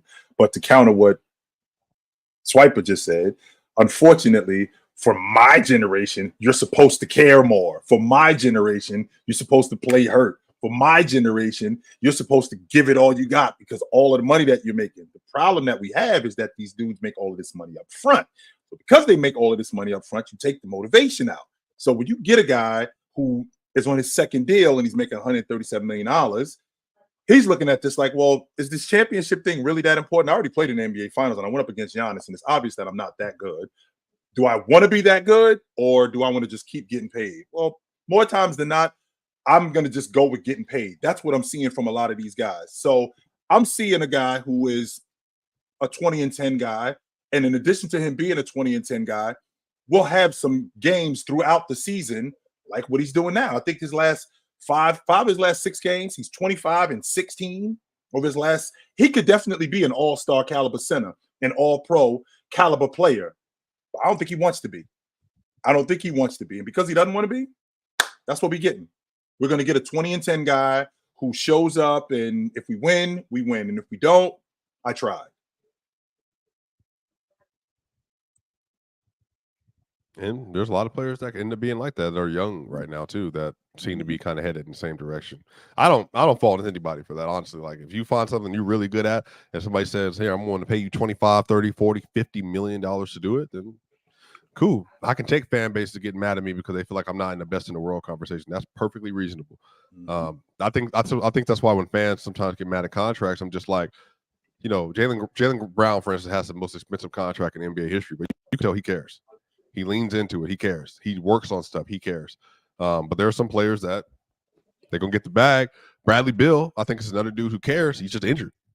He's injured and has his own thing, but I think he's also comfortable too. Like, it's just there's levels to this. Like, players will care and they'll try to get better. They'll have injuries. Players will care. They get the money and they kind of mellow out. And I think that's kind of where Ayton is at this point in time in his career. Impanzu Ernest said, "Chill. Tell what the Nuggets will do if we repeat." Oh, I'm on record. If the Denver Nuggets win the NBA championship this year, they win it again next year too. I'm on record saying that. Sure, you confident in that? If they win the NBA championship this year, they win it again next year too. They're going to. Would you just think they feel themselves too much to? Yes, I think that the way the landscape of the league is laid out and how uncertain all of these teams are, but they're at their best. It's the best team that the Boston Celtics have had since Jason Tatum has been there. This Miami Heat team, they own them. The Miami Heat don't have the offense to keep up with them, and they don't have the defense to slow them down. So the Miami Heat aren't a threat. If you think about the teams in the Western Conference, they own the Los Angeles Lakers. Sacramento doesn't really have anything for them. Oklahoma City is too young. If they win, the only team that I can see them really getting challenged by is the Boston Celtics, who I think are going to win it. But if they don't, and the Denver wins it this year, they win it again next year because they're going to be supremely confident going into next season. First 3-peat since the Lakers. Yeah, I think what's funny, and I'll say this, I think yesterday was probably the time I have felt the most confident in the last 2 years that they were going to win the title. Because, I think the record is now when Jokic takes less than 10 shots in the game, they're 12-2, I think, in the last 2 years. And it was all on purpose. If you watch yesterday's game, they got down one at one point. The game got tight, and they didn't even care. They closed yesterday's game with Reggie Jackson and Christian Brown. They didn't even put Jamal Murray back in the game. Like Jamal Murray, literally, they asked him on the sideline, like, "Hey, you want to go back in and close the game in the clutch?" He said, "I'm good." Reggie got it. Like that's scary, y'all. Like that's weird that you're this good and they get in the clutch. They don't freeze up. They don't even think about it. They won 23 games in the clutch this year, and most of these games they get into it and they're like, "Look, we know what we're going to do, and it doesn't matter who it comes from." And so Jokic is like, they're fronting me. Bam's playing me really hard. I could try to expend a lot of energy and then try to take over the game, but why would I do that? Everybody else, do what you got to do. Because now they're shifting their entire defense towards me. So there's so many open threes that are available and open mid-ranges that are available. Because every time Jokic set the screen, Bam was trying to play drop and get back to Joker, and then Reggie Jackson was just pulling up. So that's what it's different. And I went on a rant about this on the channel yesterday. I really feel like this is the 2014 Spurs. They're just playing beautiful basketball. They really don't care who gets the credit. Jokic last year going up to the finals, he said Jamal Murray's their best player. Jamal Murray has called Jokic the best player in the league. Michael Porter Jr., y'all, you might have heard yesterday in the press conference. He broke it down and said that it's everybody from Justin Holiday. Justin Holiday was closing the game for him multiple times this year. He's a minimum contract 36-year-old player. And he said 2 weeks ago that he felt like the Denver Nuggets being on this team helped him believe in the NBA again because everybody plays for each other. That's dangerous. And I think that's the biggest thing. They got the top end talent with Joker and Murray, but then it's just the fact that nobody needs the credit. They are. I think that, and to your point, identity. I said this earlier to Mars. I think that Holiday could beat out Najee for that playoff spot on the roster because I'm not sure if Najee's going to make the playoff roster, considering what he does and how ineffective he could be in the mid range and the fact that he doesn't rebound. And watching Holiday play, I'm thinking to myself, Holiday could definitely be on that playoff roster and be in the rotation. Is he Jeff Green good? I don't think he's that good, but I definitely think that he can. I definitely think he can make that playoff roster and cause some trouble. Najee, on the other hand, I'm not sure. The Nuggets are a pretty good team. Yes, they are. 100% they are. Also, the Nuggets have officially taken the number 1 seed in the West. They're a half a game above OKC at 46-20, and it's looking like they're going to be the second team to 50 wins. We didn't shout out Boston. They have 51 wins now, but they were the first team to 50 wins.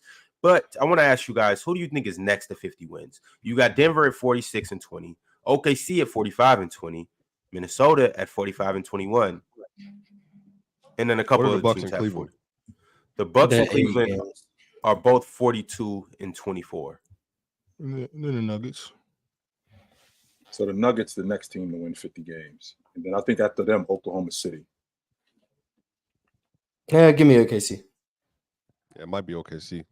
But I don't know. I don't know that schedule, but I'm just gonna go with OKC. The Nuggets won 53 games last year, and they basically chilled out the last. That was the number 1 games. seed. That was good enough for the number 1 seed last year. And they chilled out the last month of the year, and everybody was kind of skeptical going into the playoffs. So I mean, this is just funny because if they keep doing it and they're like, all right, just marching down the NBA going into the playoffs, Reggie Jackson's closing games, man. I don't know. That just doesn't. I don't know. Yeah, I don't know, man. I just think. I think you don't like that. You don't like that for the competition. Is that what you're saying? No, I think for me, it's like everybody's toughened up. Everybody big up in the West, but remember, everybody. You too, chill. I think. Everybody was bigging up in the Lakers last year and the Suns going to the playoff. Everybody thought that they were like the cream of the crop, the cream de la creme, because LeBron and them were streaking. KD and them were the favorite to come out of the West and on the betting sites and all that stuff. But it just feels like, man, this year it's like when they decide to take the game serious, it's just like I just think beating them 4 times right now just feels like a lot. And I haven't felt this way about a basketball team probably since the Warriors. Boston gonna handle business. Yes, Hunter with the super chat said Dame being the closer sounds good on paper until you realize he shoots like complete ass in the playoffs compared to the regular season. That's because he was the main focus of the defense. Times have changed. There's Giannis on the court now, so he's gonna be locked in. Tour dates. Tour dates coming soon. Hey, Turn Up a G said, out of all 5 positions in NBA history, which group's talent rises above the rest? Centers. Definitely the 5 spot. Because I think we actually had this conversation too. Which, if you look at the all time from position, from the point guard, 2 guard, small forward, 4-man, and the 5-man, which position is the toughest to crack the top 5? I think it's the 5 spot. Of all the spots, I think it's the 5 spot to crack. Yeah, I mean, it's just full of Bill Russell, Shaq, Hakeem, however you feel about Moses Malone. Like, you know, there's just, I mean, personally, I don't know why people are told down to Moses Malone. Personally, I think he's, you know, one of the best players. Nobody should be. No, but somebody is. Yeah, talk to that dude right there. Talk to him, Swiper. That's the dude you need to talk to. Why? I don't get that. To me, it just doesn't make sense. You don't win 3 MVPs in the Bird Magic era on accident, basically. So I don't know. In the Kareem era, like it's not. And by the way, Mars, can you tell him who is the worst league MVP? Can you tell him? Worst multiple times. Multiple league MVP. Can you tell him, please? Yeah, it's other than Bob Pat. It's Moses Malone. Yeah. Mm-hmm. Which I mean, is still in the elite. Well, how many people have won multiple MVPs? He's the worst. That means once again. So just for add a little bit to this, you got Steve Nash over Moses Malone, right? Yeah, Steve Nash is better than Moses Malone. Right, you believe that? Cool. Can you believe that? No, I mean Steve Nash is high for me. He's in the 30s, but no, he's no. With a straight face, he said that. Yeah, but this is my thing. I think as far as the super chat goes, I think I got shooting guards. As far as just because it said only top 5. If we were talking like top 7, top 10, maybe I would lean a little bit more. But since after number 3, is it that difficult to crack the top 5? Hard, after number 3, it's not. Well, no, he's not. Is it that difficult? But I'm just talking about just based on just strictly talent. He doesn't respect yourself. Just strictly based on just talent alone, I think the best 5 shooting guards are pretty dope. Wait, hold on, time out. Could I know the? He has Allen Houston over James Harden. Well, do you count? Hold on, Mars. You count Jerry West as a shooting guard or point guard? Oh well, if we're counting Jerry West, I don't rank him. Well, you don't rank him at all. I'm not ranking anything before the 3-point line. Come on, bro. Please stop this. Mark, can you please answer the question for me? He's probably don't rank Jerry West at all. No. Why would I? All right. I'll do it for myself then. So Jordan, Kobe, Jerry, or Wade, whichever era you want to go for. I don't have Wade in my top 20. So, but I have Jerry in my top 20. So Jerry, then Wade, Harden. Who else? Who's 5? I had Drex. I had a James Harden. Definitely got Clyde Drexler above James Harden. Clyde Drexler's better than James Harden? Okay. Yep. I had Drex at the 2-guard spot. Well, wouldn't you say, that Clyde Drexler's best asset was his scoring? I mean, he was a good defender, but it was his scoring versatility that made him great in the 90s and the 80s. And he's not in the same ballpark as James Harden to score. So he got to the finals twice though.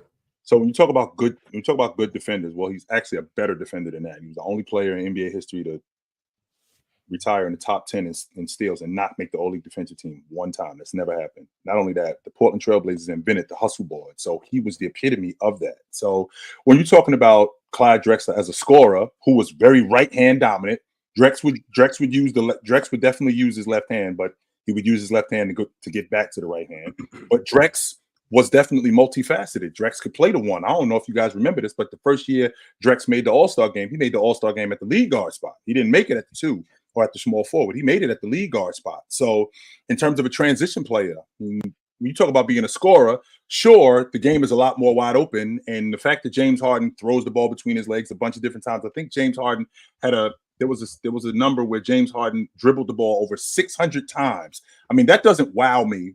That doesn't wow me more than the results. And when I think about what Drex did on both sides of the basketball, when talking about James Harden as an offensive player, I don't think the gap is that wide between James. I don't think the gap is that wide between James Harden. Chill. Just to be clear, the 4-year run for James Harden, basically on a per 75, he was almost averaging 31 and 12 on like an elite shooting Right, on like right. he was shooting Steph Curry 3-point volume on step backs and hitting them at like a 38% clip. There And he was was getting that. nobody ever on the perimeter that was scoring that efficiently ever for that long on the perimeter. Right. And his ability to distribute. I won't argue that. No, I won't argue that. But I think we're talking about a different game. I think we're talking about Drex playing in the game in the big man era where the game was ran around the big man. And we're still talking about a dude who still was averaging in that 4 year. I think Drex averaged 24, 25 a game. Now, if we bring that up to what's going on today, right? If we talk about that today, I mean, that 24 could very well be 30 a game today, how wide open the game is, how fast the game is today. But we're not talking about today. We're talking about back then, right? We're talking about back then. We're talking about how good Drex is as a transition player. We're talking about how good Drex is as a mid-range shooter. Drex could knock the long He ball wasn't down. a better mid-range shooter or transition player than James Harden, though. He definitely was a better transition player than James Harden. Transition is not just scoring. Transition No, is it not just isn't. scoring. No, it isn't. So, but Transition just is- even James transition- Harden's creation ability alone.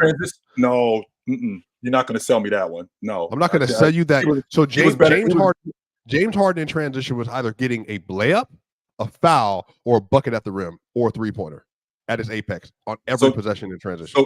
So take the 3-point out because the 3-pointer wasn't as prevalent. So and I want you to corner shot. And I can appreciate that. But if you want to do that, so Drex at his apex was at the rim, getting fouled, getting a layup, getting a dunk, or getting an and one. That was Drex. That's what he was doing in a big man league. In transition, I think he was great. He was a 10-time All-Star for a reason. Right. So what I mean when I say when I'm talking about when I talk about Clyde Drexler, I'm talking about offensively. I don't think the gap is that wide. I do think there's a gap between him and James Harden. I don't think it's that wide, but I think that the gap on defense is a lot wider. And I think that's let me ask you this. Let me see how what you would think about this. Was Drexler a better scorer than Jerry West? No. Not even close. I don't think not even close. So my whole thing is James Harden is one of the 6 or 7 best offensive players ever, depending on how you value that. I don't think Drexler is anywhere near those conversations. Depends on who you are, 6 or 7 or 8, top 8, whatever, wherever you want to put him, however you register that. My issue is I think Drexler is a very good player, but he was never in those talks. It's like all-time great offensive engines of all time. I think he's a great scorer. He was a good defender, but I think, and the reason why, and I think so, if Jordan is Kobe and then it's Wade or Jerry West and then Harden, I just don't think there's been really a lot of basketball discussions about Drexler or Wilkins, for that matter, even being in the same conversation at all time as James Harden. I think both of those players are a step below. I think Drexler's in front of Dominique Wilkins, but I think they're about in the same tier, to be honest with you. Dominique was incredible. Iverson? Are we ignoring Ray Allen? Allen Iverson? No, we're not. I don't think we're ignoring Allen Iverson, but to get back to Swiper's point, I think we are, Mars. Where would he be in this combo though? He would be right. If anything, AI is in the Drexler conversation more than he is in the Harden conversation. Well, I agree, but that's because Drexler's not close to Harden. But I think if we can talk about Drexler, we should talk about AI. If Jerry West is in there, then that's Swiper's list. Allen Iverson at 5. Are we taking into account? Are we taking into account what the game?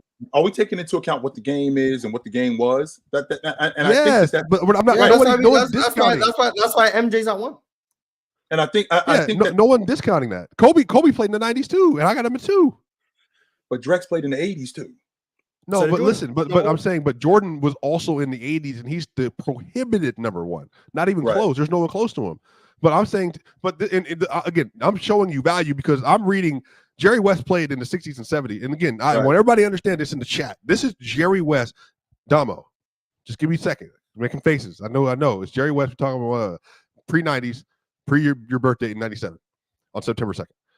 This is what I'm saying is if you look at Jerry West's numbers, chill, he averaged in the playoffs 31 in the second year at 23 years old, 28, 31, 41, 34, 31, 31, 31 at his apex. 5 years he averaged 35 a game. 5 years in the playoffs. His final stats are insane. Right. So I get that. Why are we talking about Jerry West? Because I'm saying, like, Jerry West, this is why for me he's solidified where he is on the shooting guard list. I just don't think there is anybody better for longer at their apex other than the first 2 that are on my list. And so we're not doing, it's not a Clyde debate. This is more so I think James Harden clears. We were talking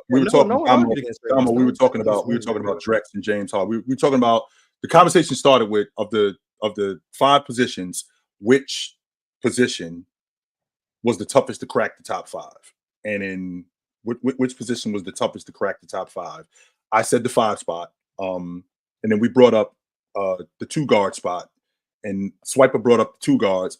I think Drex is the top 5 2 guard all time. And he I said brought James the 2 guards because I think that's the correct answer. As opposed to and I don't have and Swiper and I. Who is that? It's a cat. I know that's what it is, Mars. I'm saying who is that? That's what it is. So this is Big Boy, and then Chadwick is the Connick Corso here. Nice. So to answer, so I think Swiper, what we didn't do was we didn't get a satisfactory answer on your question. I put Jerry West, James Harden. Who is that dude? It's a dog. Oh, okay, no, Yeah, that's what it Chadwick. is. This the That's Connick Chadwick. Corso. This is when I come to Atlanta. When I come to Atlanta, this is who he gonna run into. All that on the games he talking. We playing blackjack. He gonna be at the table, Ox. So the point that I was making was, where was I? I kind of got thrown. he gonna be pissed when you can't afford no more dog food. So Jerry West, Allen Iverson, James Harden, Steph Curry. I put all of those guys in the same category in terms of combo guards. That's I don't rank them as actual shooting guards. We got to come up with a combo guard list too, but proceed, chill. Oh, All-time combo guard list. Right. That's why I put Clyde Drexler in the 2 guard spot, because Jordan played the 2 guard, Bryant played the 2 guard, Wade played the 2 guard, Ray Allen, James, Clyde Drexler, Reggie Miller. Those guys actually played the 2 guard spot. Now, when you're talking about the combo guard, a guy who did more, I think those guys are in a different category.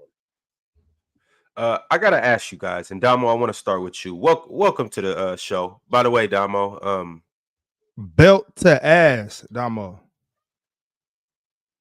Damo, Belt to ass, Damo.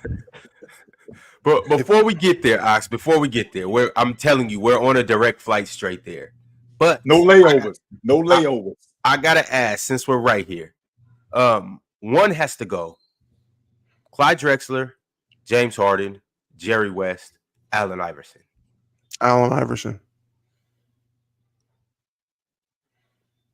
Everybody agrees with that? Hey, I gotta go. I don't rank Jerry West. So. I'm just saying one gotta go. If one has to go, I would say Allen Iverson.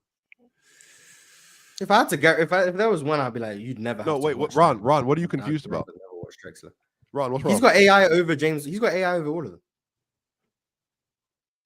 So that's why. Ron, what's wrong? Are we forgetting Allen Iverson? No. What I'm saying, we're forgetting about the answer. I see what's going on here. We're forgetting about the answer. Ron, we've beaten this James Harden, Allen Iverson debate to death. We already know James Harden, Allen Iverson thing isn't a thing. Drexler and AI, we can have the conversation. James Harden's clear. What Allen Iverson did in the 2000s was more impressive than what James Harden did in the 2010s. Oh my I'm God! I'm sorry. I've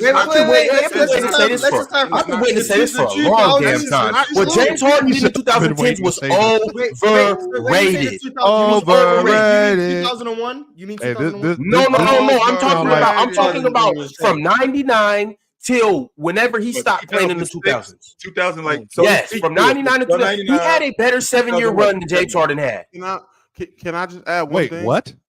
Yes, he did. Can I just add one thing to make sure we're all on the same page? We're talking about on the basketball court between the lines, right? I don't care about niggas wearing. You're talking about iconic and braids. No. We're just adding that in. If we add that in, we ain't doing none of that. No, we're not adding that in. And I'm answering. Can I answer the question? No tattoo tax. If we're adding cultural and no, we're not doing none of that, Ron. No, chill. Let me answer the question. If we are, Allen Iverson clears. We're not. If we aren't, he loses. Allen Iverson clears. Yeah. Thank you, Mars. He clears. Can I hear the argument? Can I hear the actual argument though? So the thing about Harden is it's gonna be he was averaging. No. Just tell me about AI. Make the case. Don't say nothing about Harden. Make the case for AI. Make the case for AI. So the first off, All right, I got you. First off, we're just gonna talk about in the terms of being a number one. AI leading that team was more impressive than anything James Harden did with that Houston Rockets team. I'm gonna start there. Okay. Also, hey, keep in mind who Allen They beat Iverson the is in the Toronto league Raptors with. and Vince No, Carter. let him finish.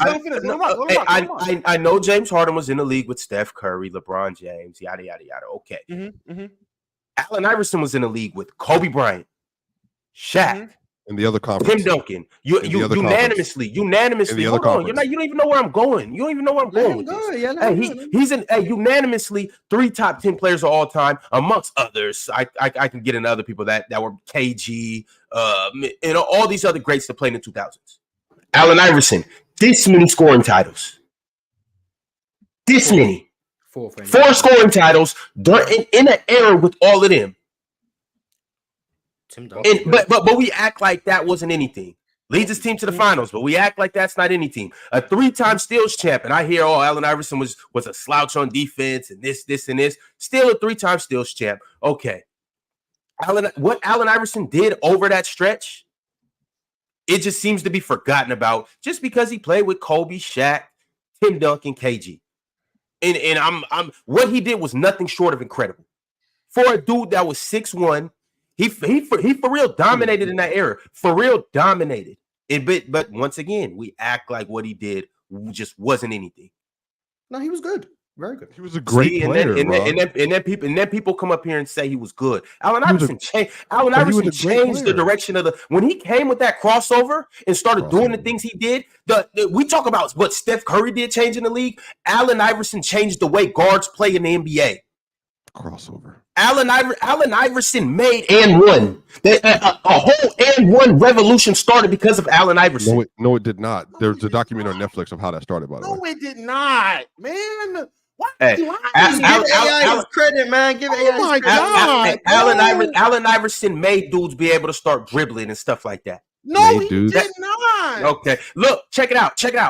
Hey, if it wasn't for Allen Iverson, y'all would still be saying, you all be saying we done with the 2000s. They're not making no dribble moves. They're not going left. They're not doing this and this. You guys have been up here clowning the 90s with all this goofy shit for the last 2 weeks or however long it's been. This whole phenomenon, right?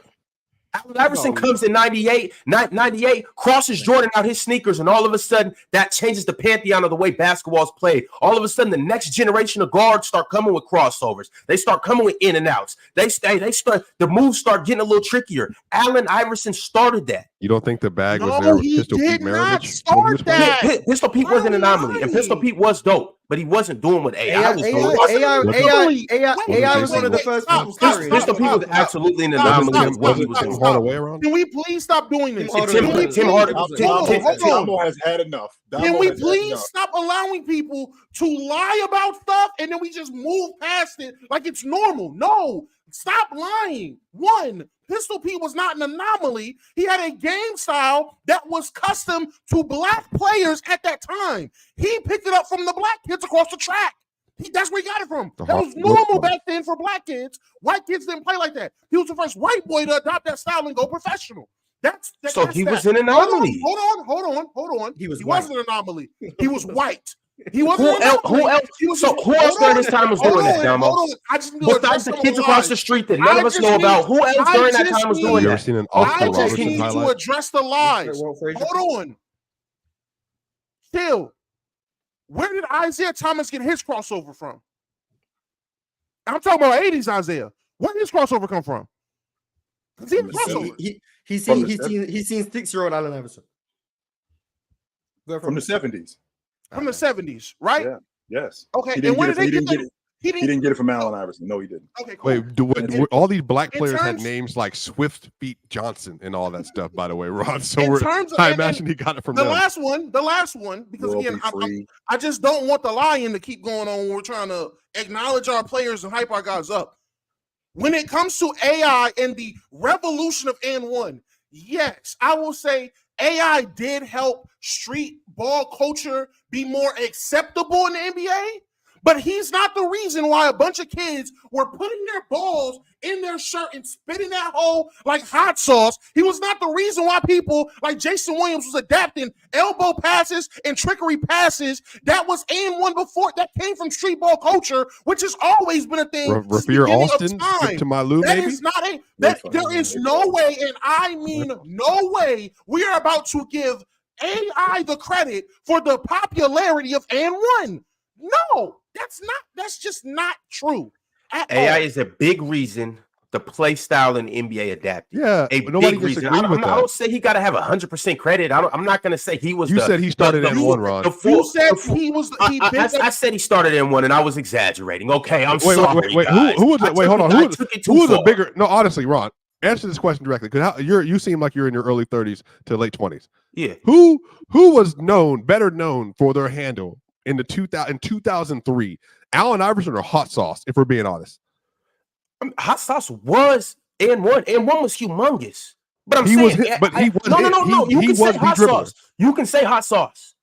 But I'm saying Allen Iverson arrived before Hot Sauce and was doing the stuff in the National Basketball Association, a bigger platform in any of the last 30 years than N1 could have ever imagined. Wait. Y'all said Hot Sauce. That's why you got to watch the documentary because they were rivaling the NBA's numbers during those summers. That's what I'm trying to tell y'all. Go watch the doc. During the summer. That's how big basketball. But Hot Sauce was the biggest star. He was on the tier as Kobe and them for those summers, 3 straight years. You got to remember that. At that time, Hot Sauce was one of the biggest names in sports because of what he was doing. Now, I'm not saying he was the same basketball player. On Allen Iverson's level, man. Come on, bro. What? This is what I'm saying. That's back in the 2000s. You go remember what happened. You go remember what happened. Crazy. No, it's not. Again, we're talking about generation influencing players. We knew about Hot Sauce, but everybody knew about Allen Iverson and Kobe Bryant. No, I'm not saying they didn't know, but Allen Iverson, similar to Hot Sauce was known for his trick, for his bag. That's what he was known for. I'm saying at his apex, he was on the same level as a lot of these NBA players in terms of being known. That's what I'm saying. You have to go watch it because they were getting the same views as the Lakers were for those summers. That's what I'm telling y'all. That's all we would watch a lot of M1, but I don't got to go back and see it, but he was nowhere near Allen Iverson as far as popularity in basketball. In terms of the crossover, that's what we're talking about.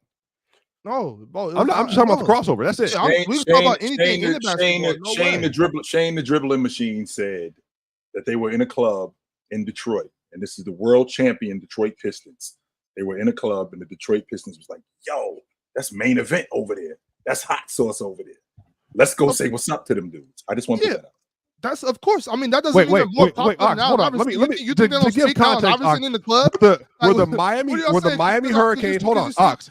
Were the Miami Hurricanes in the early 2000s, were they not more popular than a lot of these NFL players were in early 2000s? Sure, but that's not hot. That's not N1. Why you keep doing this, Swiper? Because I'm saying you don't have to just be in the NBA or NFL to be on the same level in popularity. That's how it works. But they weren't. What do you mean they weren't? What I'm saying is like Johnny Manziel was more popular in 2012 than almost every player in the NFL was at that time. That's how it works. NCAA football. That's football. That's college football. That's not Hot Sauce. Yo, okay. So I got to be the one to say it. A lot of people looked at these dudes like jokes, bro. They didn't. A lot of people did. A lot of pro players did look at the N1 guys. Pro players. Pro players. But I'm talking about the public though. Okay, so even in the public, bro, even our coaches. I'm glad we hear that. So none of y'all coaches was ever like, bro, y'all stop watching that weak ass N1 shit. That's not basketball. My coaches was on us for that. Like our coaches get mad at us for watching that. Like, bro, this isn't basketball. You know what I'm saying? Like you can't put a ball in your shirt and spin around. That's a travel. I can't do that. That's not basketball. It was good showmanship. But yo, if any of your coaches that allowed y'all and thought it was cool that y'all was watching that were bad coaches. I'm trying to tell y'all they had kids dropping the ball, jumping on the ground, spinning and shit. Like, but that's not. Come on. What's the I'm not mistaken.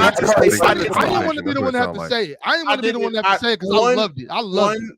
I didn't bring up the whole I didn't bring up the whole Hot Sauce versus Allen Iverson thing. That wasn't my point. I was just addressing the lies. 2, I mean, and maybe because it's before my time, so I don't know the exact dates. Was Rayford Alston not playing street ball in Rucker Park and all these outdoor places before he went pro? Right? He was doing Yeah. as a teenager. He was playing as a teenager. When did AI get drafted? AI got drafted 96. Yeah. Mm-hmm. Skip got drafted 2000. Mhm. What's the point, Damo? My point is, I see people in the chat trying to say, oh, he gets 85% of the popularity of N1 because that's just not true. Like, and street ball culture has always been a thing. Street ball has always been its own thing. Always. It's garnered its own popularity. Yes, a guy like AI did help push the culture forward when he did look out and came and played with hot sauce and played in Ron, some of these things in the summertime. But to say AI's production in the NBA and this crossover in the NBA made N1 more popular, again, I don't believe that. That's just not true. I think out of the level of respect to dudes that play street ball, like AI is not playing that's traditional fair. level of basketball. So I think, But I think a lot of people in the league, like a lot of professionals or just people in general, I think that made them kind of respect it a little more. Like, okay, We AI agree. can do that. But some of this them is can, this you is know? about Allen sure. Iverson versus James Harden, player for player, and I'm telling him. Oh yeah, but we and can Ron, keep it there. let me look you dead in the face while I tell you this. So I respect you. I'm locked in. I I'm respect locked in. you. But with all disrespect, Allen Iverson, Allen Iverson isn't in the same class as James Harden as a scorer. As a scorer. So if you're going to be sitting here talking to me about AI and James Harden, then AI's best skill set was scoring, and he can't score with James. Because Bro, everybody, just like you said a second ago, maybe you need to go back and watch it. Maybe you need Is to it go because back. is it because of versatility? Come What are on. we talking about here with Allen Iverson? Is it right, he because was a of better shooter versatility? across the board. He was better at the rim. Is it- He's better in the mid range, and he's better at three on more volume. All right. Respect. Okay. But I'm saying James Harden at the point in time. Remember, again, just to be clear, remember the conversation about James Harden at his apex. Is there a better perimeter scorer in NBA history than James Harden? Those were the combos that he was in. Now, And they were wrong, by the way. That was Well, was Jordan- not the media's Jordan there job. if you want. That's the media's job. That's what they're supposed to Right. do. comedians. No, The media. I said The the media. media. Oh, media. The The media. media. And That's the comedians. media's job. That's Media their and job. comedians. But Comedians. they never said. I'm saying Allen Iverson was great. They were saying but just- stuff like James Harden's the best perimeter scorer in NBA history. I'm like, yo, let's chill out, okay? Comedians. They were Well, just they they were just asking if they Jamal were and saying Jamal Anthony Murray Davis and is the next Jokic are the Kareem. best duo ever. They were just asking if that was the best, a top 5 duo of all time. That's the media's job. We all know that that's a ridiculous question, but now Right. they're I asking don't that. know. They run into the league now. I don't know to tell you. Well, which means they still got work to do. So at that time, that's not a question that should have been asked. But to say that Allen Iverson, I got y'all $2.08. I got you $2.80 for talking about N1. By the way, you welcome, Chill. That's You're Canadian. welcome. That's Canadian. and by the way, wasn't if I'm not mistaken, I don't even remember watching it. I might have watched it a little bit. Wasn't Hot Sauce? Wasn't he in a movie? He was. They were in movies. Yes, he got more. He got more box office movies than Allen Iverson. They'll tell you that, Ron. What about that? Talk about that in cultural relevance. I think he was in a movie, but that's neither here nor there. When you're talking about a bucket getter, right? You're talking about a bucket getter because that's essentially what this is about with James Harden: versatility, his ability to get to the rim, his ability to shoot the long ball. I also talk about like when did he do it? Like when it mattered the most. That's what I care about. And we're talking about a slower pace when it was harder to score, when you didn't have as many guys on your crew who could score as well as you, which means that you had to take the load to score the basketball. And Allen Iverson did that. Don't get me wrong. Allen wasn't the guy who was ridiculously efficient, but the last I checked, James Harden wasn't exactly 50, 40, 90 every year neither. So that What wasn't are you going on talking there. about? What But are you even if talking He doesn't about? like true shooting. You're not gonna. But he even, doesn't- but but even- even if we no, keep it hold on, simple and we stick it to just when they were the number one options on their team, and Right. I pulled this up as number one options. And if we want to say that, hey, we're going to I guess era tax Harden because the era he plays in, and it was harder for AI to score. We have because to of the super air bigs, tax that, the Damo. defense. If you want to do that, I mean, fine, cool, I guess. But blatantly just comparing them, I mean, the numbers don't lie. No, they don't. James Harden. Damo, I can't believe James you got Harden the most is nerve better. out of everybody up here. Want to run around pushing this ethics line, this, and this. Oh, that's the most unethical basketball I've ever AI seen. was getting to the free throw line like crazy. We know okay, what but AI wasn't out there foul baiting. James Harden was literally out there. Anytime James Harden was taking 13 attempts a game from 3 and shooting 37%. Okay. I don't understand. Like, we're not talking about the same level of player. Like, we're not even talking about same scoring. We're not. If you James drop Harden better Allen score. Iverson, Yeah, but Draymond Green also What did just you passed say? Larry Bird for all. No, here we go. If you drop AI on the 2010s, I should have known that guy right there was going to bring that nonsense up. this one, I'm saying This guy, I should have known that if you I'm said going to ask somebody for a crazy take, mute him, Ron. Put him in the timeout box. Put him in the timeout box. I should have known that if one of these dudes wanted to give me a casual take, it was going to be Ox talking about Draymond Green and Larry Bird. I should have known But did it you would be. hear what you said? Why did I say that? Why did I say that? Because I brought up James Harden shooting 13 threes a game, and you brought up Draymond. You said, yeah, listen, you said he shot 13 threes a game. He's not even in the same level of score. Yeah, when nobody shooting 13 threes a game in 2002. So yeah, that's crazy. That's what I'm saying. Yeah, and Draymond just passed Larry. Does that mean that Larry's not on the level of shooter as Draymond? Can you answer that, Swiper? Can you answer that, please? Hey, guess what? I'm gonna put this. I have. Look. Hold on. Listen. Hey, I've seen him before. He don't look the same. Listen. I got a box. I got a box right here. Hold on. Listen. I know this dude right here. He not answering questions. Listen. Harassing. I've seen him before. Wait. Hey, yo, give me the solo, Ron. Ron, give me the solo. Give me the solo. Give me the solo. Ron, give me the solo. I got a box. I got a box right here. Give me the solo. Put him in timeout. Mute him, Ron. Put me on the big screen, Ron. What's going on, Damo? Put me on the solo cam. That's crazy. Are we in the Matrix, Damo? Listen. No, Ron, I got a box right here. This is the player choice bad takes Ox box. It's a little empty. There's about 2 or 3 things in here, including T-Mac clears Kobe. There's a few things in here. Going in here now is the Draymond Green versus Larry Bird 3-point point. That is erroneous. It means nothing to my James Harden point. You got another thing in the box. Don't let this box get full. I got to recycle this every week. I can't get it. It can't be full over the brim. No more bad takes rest of the week. Ron, can I just say, that take cooked your logic, Swiper. I just cooked your whole logic. If we throw AI in the 2010s, he's John Morant with less dunks. James Harden's better than AI. He is. During that run where James Harden was getting all these triple doubles, Russell Westbrook was doing what he was doing. If you drop Allen Iverson right then and there, the way the game was played, all the foul calls, just everything. Allen Iverson, his numbers mimic everything that James Harden does. Everything. He shoots more efficiently. Just because the spacing, the way the game is played, and all of that good stuff. So I can easily see him going from 31 to 35, 36, 37, and he gets more assists because the ball's going to be in his hands more. If Allen Iverson could have the same time of possession and come off 1 million pick and rolls a game, Allen Iverson is easily getting 34 and 10 a night.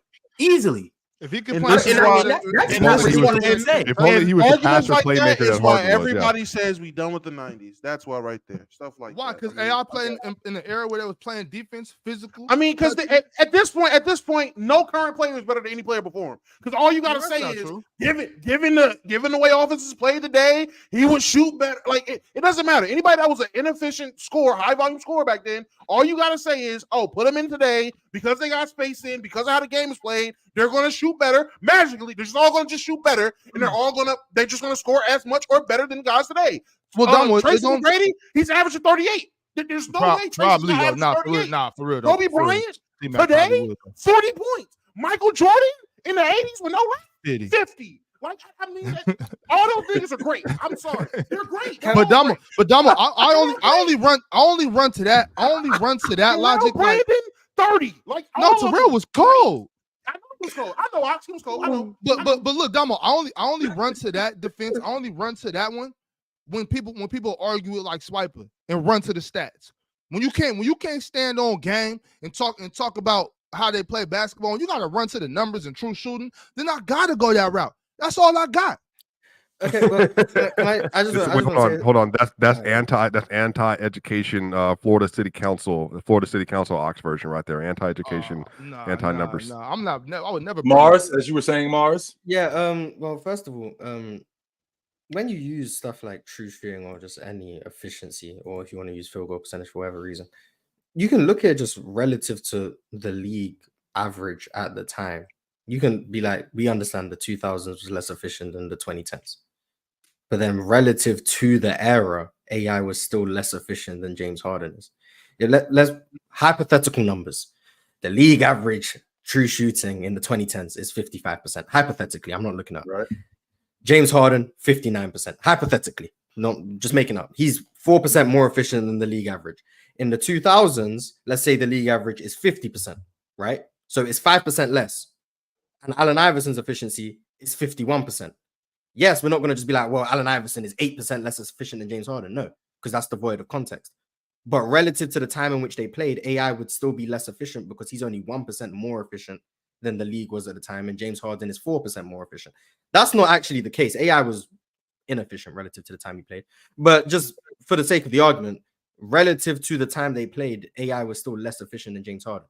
Now you can do with the context of AI's teammates, and he didn't have this and that, and then all of that. Yeah, great. So that's where you can have that. But just even if you take out the fact that this era is easier to score, James Harden is more efficient relative to everyone being more efficient. He's still more efficient than AI was in a time where everyone was less efficient. So there's that, which I mean, I guess kind of helps James Harden.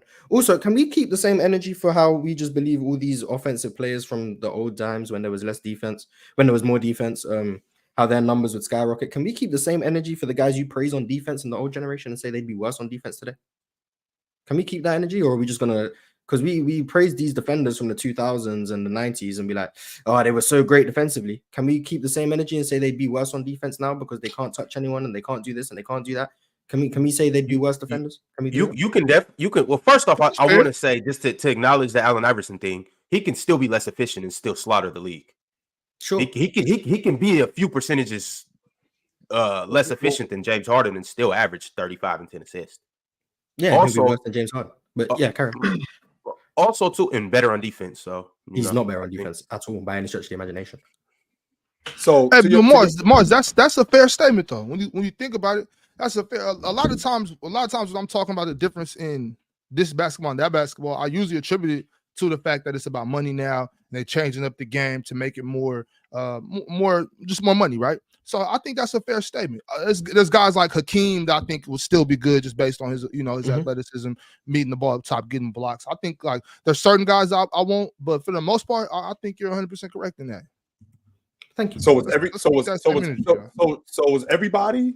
So for example, Scottie Pippen, or that's the person I was going to run to chill. This is what I'm just thinking about. I'm thinking about some of the better defenders: Scottie Pippen, Meta World Peace, Bruce Bowen, Kevin Garnett, Ben Wallace. Because you can't be as physical. If they played in today's era, would they adjust to what was going on? Because that's what I'm thinking about when I'm talking about a scorer. So if a scorer came into today's era, would he be able to adjust to the way the game's being played? Because the long ball line is where it is. Guys shoot the long ball as much as they do. Guys don't play in the mid-range. Does that mean that would take away from his mid-range game? Does he have to shoot the long ball? Would he stay at the mid-range? So when I'm thinking about a guy adjusting his game, I'm basically taking away from how smart this guy is. And I don't know if I want to do that. Also, too, I do want to say, like, yes, I can acknowledge that it would be harder to defend just due to the spacing. It's impossible to defend in space. Impossible. Right. And then when you have to roam and do all of that, and then obviously the guys, they have a lot more freedom on offense. So yes, it's going to be harder for them. That doesn't take away from the fact that a guy like Gary Payton, a guy like Scottie Pippen, a guy like Ron Artest would be amazing on defense in this era. They might not look the same, they might not have the same effect, but they still gonna be one of them ones on defense relative to this era. The same way James Harden would be that on offense in the 2000s. He would. But Ron, guys like Gary Payton are some of the ones, because Gary Payton was more like the get under you physical. He was moving his feet and whatnot too, but he played a lot of hands-on D back in those times. So I think guys like him might have a little bit of effect. I still think he'd be a great defender in any era, but I think the glove title might be a little less, just because the hands-on. I mean, part. but it also like just depends Scottie on and Hakeem, though, they clear any era. Why is Alex Caruso better as an on-ball defender in 2022 than Gary Payton would be in 2020? Why is Alex Caruso better as an on-ball defender? Chill, Considering, Shit, we don't have to do this because nobody said this. Well, You considering don't have to. He's basically asking. He's basically saying, would Gary Payton still be the best on-ball defender in the league? That's what he's saying. This is what I'm asking, Mars. That because Would he be better? What we're doing is we're taking No, away. we don't have to do this today. What we're doing is we're taking away Gary Payton's ability to be as physical. You still can put hands on guys today. It's not like you can't touch a guy. You can still put hands on guys today. Guys are physical. The Euros actually complained about that. You can still put hands on guys. You might not be as rough, but you can still put hands on guys. So why is Alex Caruso today a better on-ball defender than Gary Payton? Why is Jaden McDaniels a better on-ball defender than Ron Artest is today? Why is that going on? I'm not in the mood to get clipped. So Nah, get clipped, gang. Get clipped. Nah, I'm get good. clipped. Why? I think GP, Ron Artest, Scottie Pippen, they be the best defenders in the league today. I think they would be. You will be correct in that. Yes. I'm not Also, too, Ox, it is the physical defenders. It is guys that don't care if you call a foul on them. I mean, that's the easiest one to run to. OG Anunoby. No, Right, call a foul. I'm still locking you up. I got a quick question. Hey, buddy, how can you make up something somebody else said? Say I already said it, you goofy ass. How can I make it up if somebody already said it? If you ain't the goofiest dude, I swear. How can you make up something somebody else said? Do you actually listen to yourself talk before you talk, or do you just talk? What the hell is wrong with you, my man? That's James Harden, man. I'm gonna make up rhymes that Damo already spit. What the? Oh my God, y'all dudes is that. If you ain't the goofiest dude, I swear it ain't many goofy dudes out here. You might be. Anyway, I'm sorry, Ron. Ron, to what you said, that statement though, you're right. There are still physical defenders. Mars, you said OG. Like, yeah, there definitely is, but there's still a level that you have to like chill out though. You know what I mean? Like, there's certain stuff you still can't do. But with that being said, I feel like you have to be physical to be a great defender. At the end of the game, if I'm looking at the thing, and you call yourself a defender, you had 1 foul or 0 fouls. I'm like, bro, what was you doing out there? You ain't touched nobody. So you don't think Kawhi was an elite defender? I hated people like you growing up. Oh, Damo, you gotta hit somebody, Damo. You just let people walk through. If you want to be a good defender, you gotta play bad defense. No, that's not. No. When I say hit, I don't mean like literally like elbow somebody. I'm talking about like coming through the lane. Mars, we are taught when somebody comes to the lane, you check them right here. You step up. That's not bad defense. That's stopping the cutters. You can't let them cut through your lane. Don't get called for a foul. That's a good job. That's not a foul. You're not supposed to get called for that foul. You're not supposed to. Why are we looking at people's foul totals? Right, Big Ox. What if I told you Chamberlain never fouled out of a game in his 13-year career in the NBA? I'm not saying you have to foul out, but I'm saying I need 3 fouls from you. Like, you're not touching nobody. You're not contesting nothing. Like, y'all gotta understand. Ox wants his point guards to actually. Why would Will Chamberlain foul out guarding Bob Cousy at the rim? Chill. Well, what if I'm getting blocks, I'm getting steals, I'm impacting the game, but I'm just not fouling? What if that's the case? Well, that could happen, Damo. That could happen. Oh, I know it can happen. This happened to me. Bam doesn't foul a lot. But Damo, what I'm saying is you're supposed to be contesting every shot at the rim. So that means you foul somebody. You ain't Rudy Gobert doesn't get a lot of call fouls on him. You fouled somebody. Yeah, but that's because he's not great. You know, hear what Shaq said? He ain't hold Jokic down to 15. He ain't play defense. What are you talking about? Damo, one foul as the big man, Damo, is unacceptable defense. You got to hit somebody. Hey, who? Man, all right. I don't know that question out of Alex Caruso and Gary Payton. I don't know what to tell you. Alex Caruso is also one of the best athletes in the league too, so that also helps him. And he's 6'4" and has some of the best horizontal speed in the league. But just he just doesn't look the part, if you know what I'm saying. So people underestimate that. Oh, real quick, it felt like this is about to wind down. I just wanted to. This feels like has a lot of. Oh, okay. You still with us? Okay. It has a lot of we done with the '90s energy. I'm not gonna lie. I feel it. I feel a lot of we done with the '90s. No, from my side. Sprinkle in there. With that being said, chill. You still good for the night, right? Oh yes. Well, wait a minute. Oh, wait a minute. I got to do playback tonight. I'm sorry. I got to do playback tonight. Yeah, I got. What time? I got to do playback tonight. I'm doing that. I think I'm doing the Boston. Phoenix. Boston vs Phoenix. Yeah, I'm doing it. Yeah, I'm doing Boston Phoenix. What time that game starts? And it's in Boston. Yes, at 7 o'clock. Yeah, that game's at 7:30. Yeah, which is really 7:45, Miles. Yeah. Honestly. Yeah, it's really like close to 8 o'clock. I'm sorry, I just got tagged. I literally just got tagged. Chill, duck in the smoke. That's what that is. No chill is not. No chill is man, not. duck in the smoke, man. Duck in the smoke. Unfortunately, I am Chill, contractually if you need a fill-in, I can find a fill-in. It's up to you. Yeah, just say you can't make it, and then they'll find a replacement, and then you can go defend. We got one right here. No, not me. No. Oh, they'll find a replacement. Go chill. Oh no, not me. I'm watching the Damo, is there another night I could do it? Well, it was gonna be the Monday, and then his schedule got changed, so it got pushed to today. I can try to see if we can, but I don't know his schedule for real. Right. We'll do it though. I'm about to say, if anything, if we could just get 30 minutes, 45 minutes, and then you can get back to the playback. Someone just might be able to find somebody to sit Claire in to for you in lock the in. second Claire can find someone to do a playback stream. That's her job. She can do it. I believe in Claire. To be honest with you, I'm down. Well, we'll see about it. We'll try to. I'll try to pull some strings for you, Damo. All right. Because otherwise I got to work. Unfortunately, because if I didn't have to work, Damo, I would. You know me. I'm from Jersey. I ain't afraid. I'll come through. But I got to work. Unfortunately, that's the downside. Claire can find a replacement. So if I could get the night off, I will come through there. Boxing gloves and everything. Hey, the chat saying they can hold down the playback for you. You said top 5 goofies in the playback. They'll hold you. Hey, you know what, though, Ron? I don't want them dudes holding down nothing. That would be hilarious, bro. That would be hilarious. No. I would tune in. I would actually tune into that. I'll be in the chat for the chat. Who's the top 5 goofies in the chat, though? Brack, Tank, Buddy, Almighty Lambo, and James B. James B. If you let them 5 do the playback, that'll be hilarious. A rotten pineapple.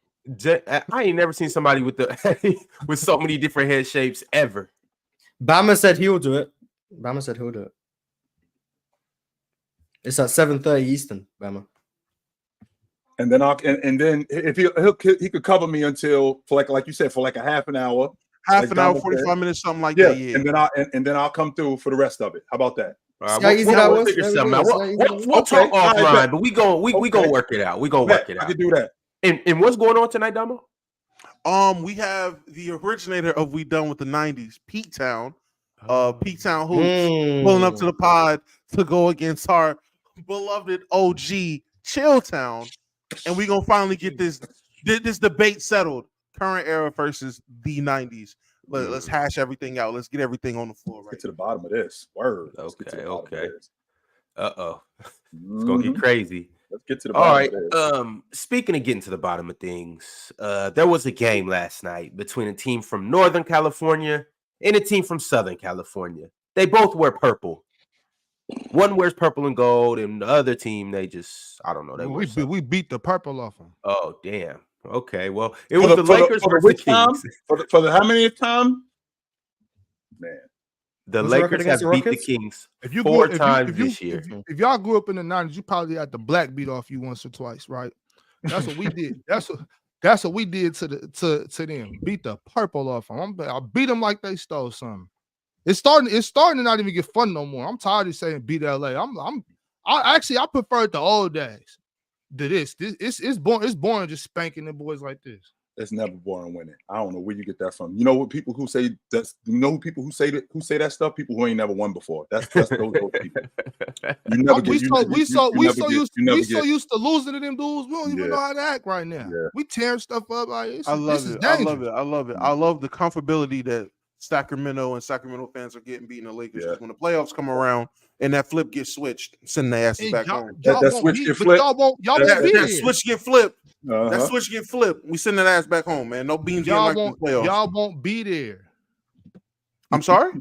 When the playoffs come mid-April, y'all won't be there. You're talking about the number 1 clutch team in basketball, right?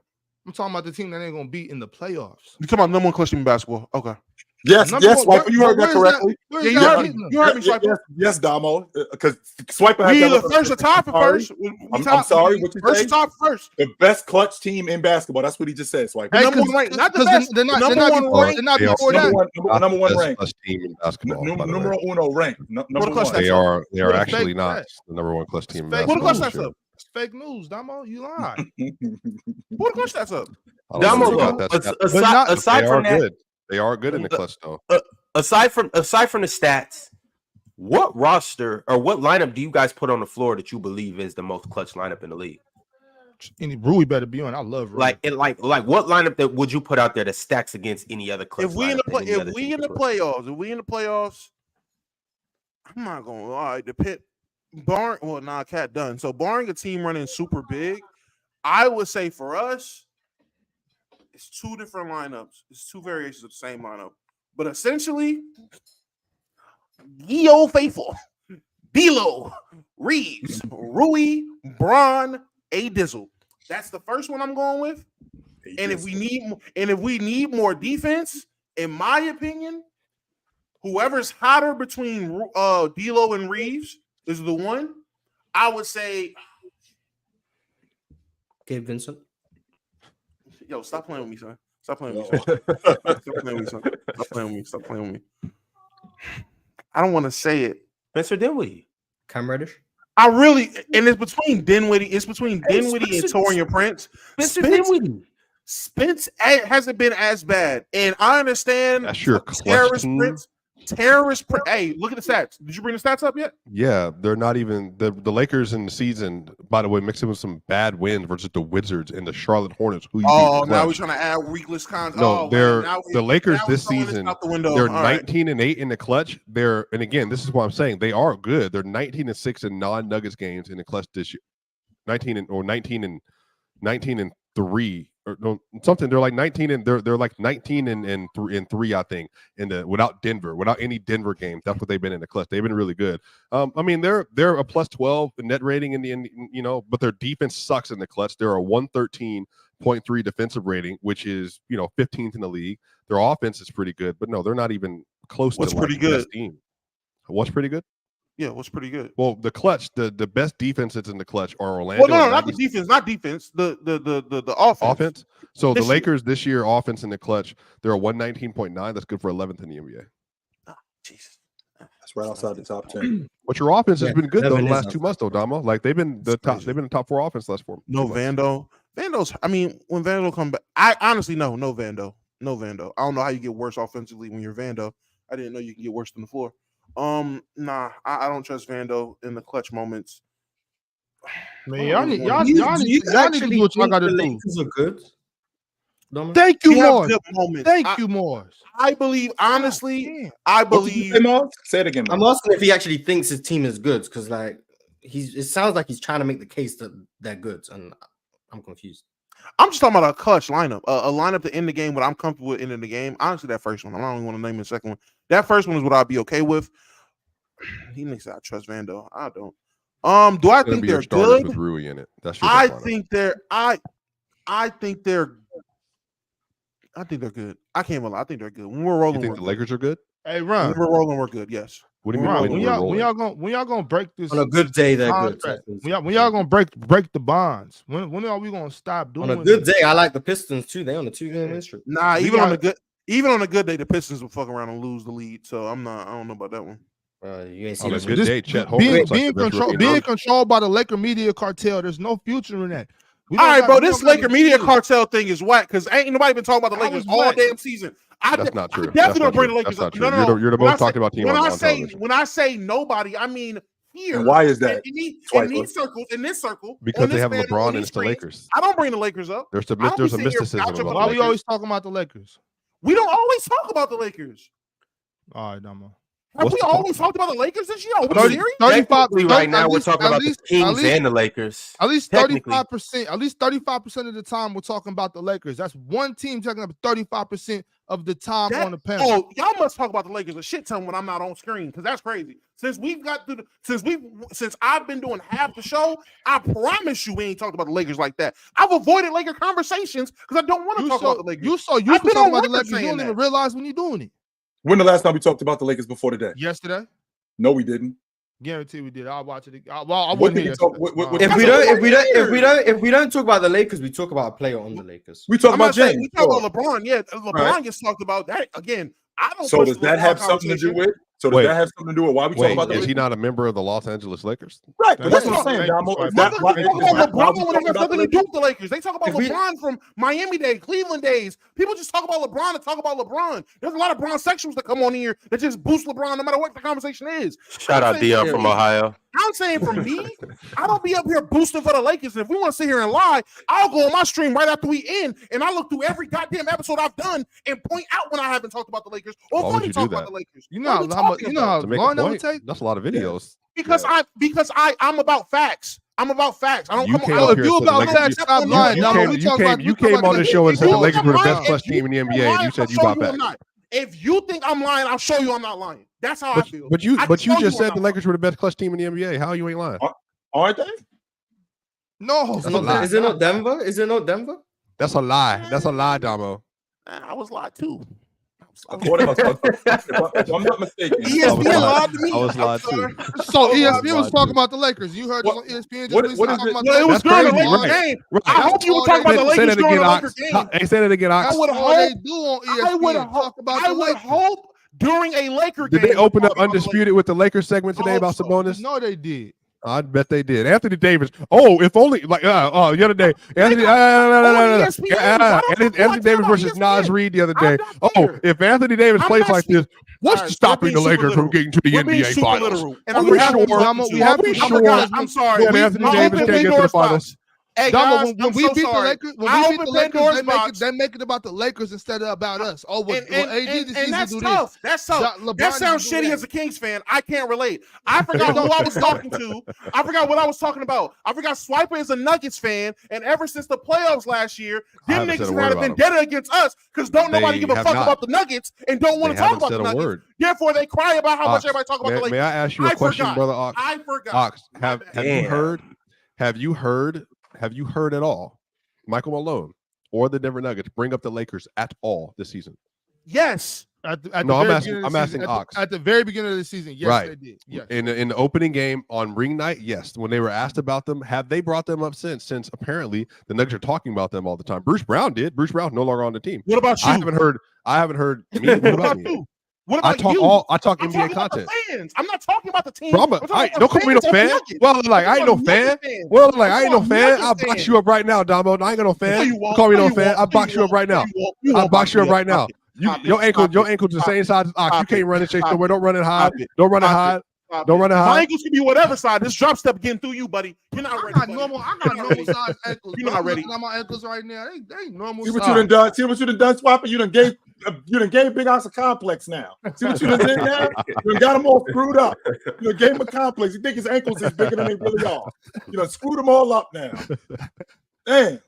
Yo, Damo, What's I up? know everything is swirling around right now about the Lakers media cartel and all of this, but I actually do have some questions to ask you directly from the Lakers media cartel. Look, I ain't finna get fired just because Ox don't want to talk about the Lakers. I'm doing my job.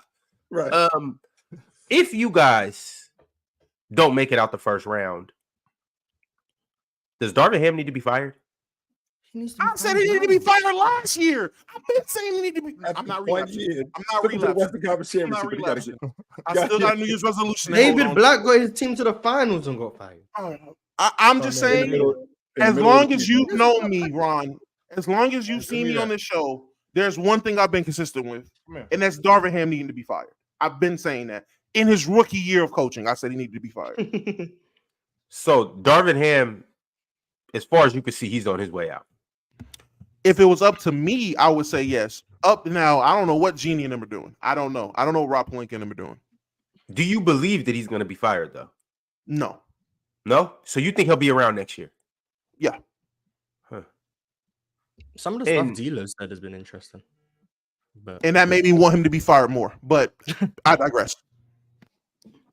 Chill, you heard what D'Lo said? Yeah, when they asked him about Rui getting the ball in the meat and potatoes of the game, and he was like, no, I'd rather not say. Because he really had something on his mind that he wanted to say, but like Marshawn Lynch, I'm just here so I don't get fined. That's what that was. He kind of said it, though. He alluded to Darvin Ham playing favoritisms, and he basically leans towards the players that he likes more than the players that have personal relationships with them. Mm-hmm. couldn't have figured that out when Torian Prince was playing 60 minutes a game in a 48-minute game. Couldn't figure it out. And Damo, get Dinwiddie off the floor. I can't. Get Dinwiddie off. Couldn't figure it out when Rui was dead ass getting like 15, 20-minute stretches, but Gabe Vince is playing 30 minutes a night, and we couldn't figure that out. Like, oh, he has favorites. He has guys that he has an agenda. I knew that from the get-go. What is that about, though? I mean, don't get me wrong. I mean, I think that happens at every level where coaches like guys more than other guys. But at some point, shouldn't the production matter? So, like last night, I'm hearing him say, Darvin Ham has been very happy with Dinwiddie's production defensively. Meanwhile, I'm watching Dinwiddie miss. I'm watching him miss. He blocked that Dame shot one time. That's it. He blocked the Dame shot. That's the defense they're hyped about. I'm watching him miss switches. I'm watching these guys not communicate. I'm watching these guys miss screens. I'm watching them miss assignments. I'm trying to figure out the defense that we're talking about here. The block. What are we watching? Am I watching the same thing? Because I'm confident that I know a little bit about basketball, and I know that you got to talk to each other when a switch comes or when a screen comes. I know that when you closing out, you have to close out with the right hand. You can't close out with the wrong hand because the guy's going to get a shot off. I do know that when you're wide open, you got to make open shots, especially when you're a rotation guy. Like I said, I like to think I know a little bit about the game. You know more than Darvin Ham? I think all of us know more than Darvin. You know, I'm about to stop talking about the Lakers, please, because I don't think I know more than Darvin Ham. I told Ox this. I would rather give up all the airtime talking about the Lakers to talk about the Magic, the Pistons, the Thunder, like every other team that deserves it, that ain't get that many televised games. I said that to Ox. I don't care about the goddamn Lakers to talk about them this much because them niggas are pitiful a lot of the times. Now, the times they hitting. But I'm gonna just be a complaining ass Laker fan. Sitting here talking about Darvin Ham's inabilities to keep his hands out of his pockets. All right, bro. I'm not about to. Shout out to Darvin Ham, man. That's a high level coach right there. One of the last 4 coaches remaining in the playoffs last year. Jesus Christ. Swiper, so you don't believe that a coach at all should put their personal relationships into their rotations and stuff like that? Can't do that. This is business. Well, every human being does that, though. Everybody's biased towards something. Everyone is. Spo does it. I mean, Malone does it. Everybody does it. Everybody has a bias in their coaching. Right. They believe that there are certain players that fit their scheme and archetype better. And I think some coaches are better at relinquishing their biases than others to facts and information or to what's best for the team. But yeah, every single coach has a mindset going into the game. I mean, Malone plays Colin Gillespie if there's no Reggie Jackson out there. He played Reggie Jackson. He wants a ball handler, even though he might not be as good of a player for the Nuggets at times as like Justin Holiday. He played Facu Campazzo when he was on the team. He was 5'7", and Jokic doesn't work with small players. Steve Kerr has his lineup implications that he likes to deploy. Corey Joseph was playing. Yeah, Corey Joseph. Sorry. I mean, you ask Spo right now, they're playing Patty Mills and them over DeLon Wright, and they're complaining about that. The Heat fans are, because they don't think Patty Mills should be getting time over him. Every coach has that. I think coaches, the elite coaches, though, they're able to recognize their personnel, their moment in the game and the scheme, and able to adjust accordingly on the fly. And they're going into the game planning is A1. So I think that's what separates coaches. It's just little things. Willie Green, what makes him a good coach for the Pelicans? He's able to recognize a lot of these counters they need to make, and they do them. Lineup variation, where they had Jackson Hayes and Jonas Valanciunas starting for a while. They had the best net rating for any 5-man running for like a 2-month period 2 years ago. There's a lot of coaches that make those personnel changes, but I think even Tom Thibodeau, some people think he's a better coach than Darvin Ham, but Tom plays his guys 46 minutes if he has to. McBride came off the bench and played 46 minutes straight.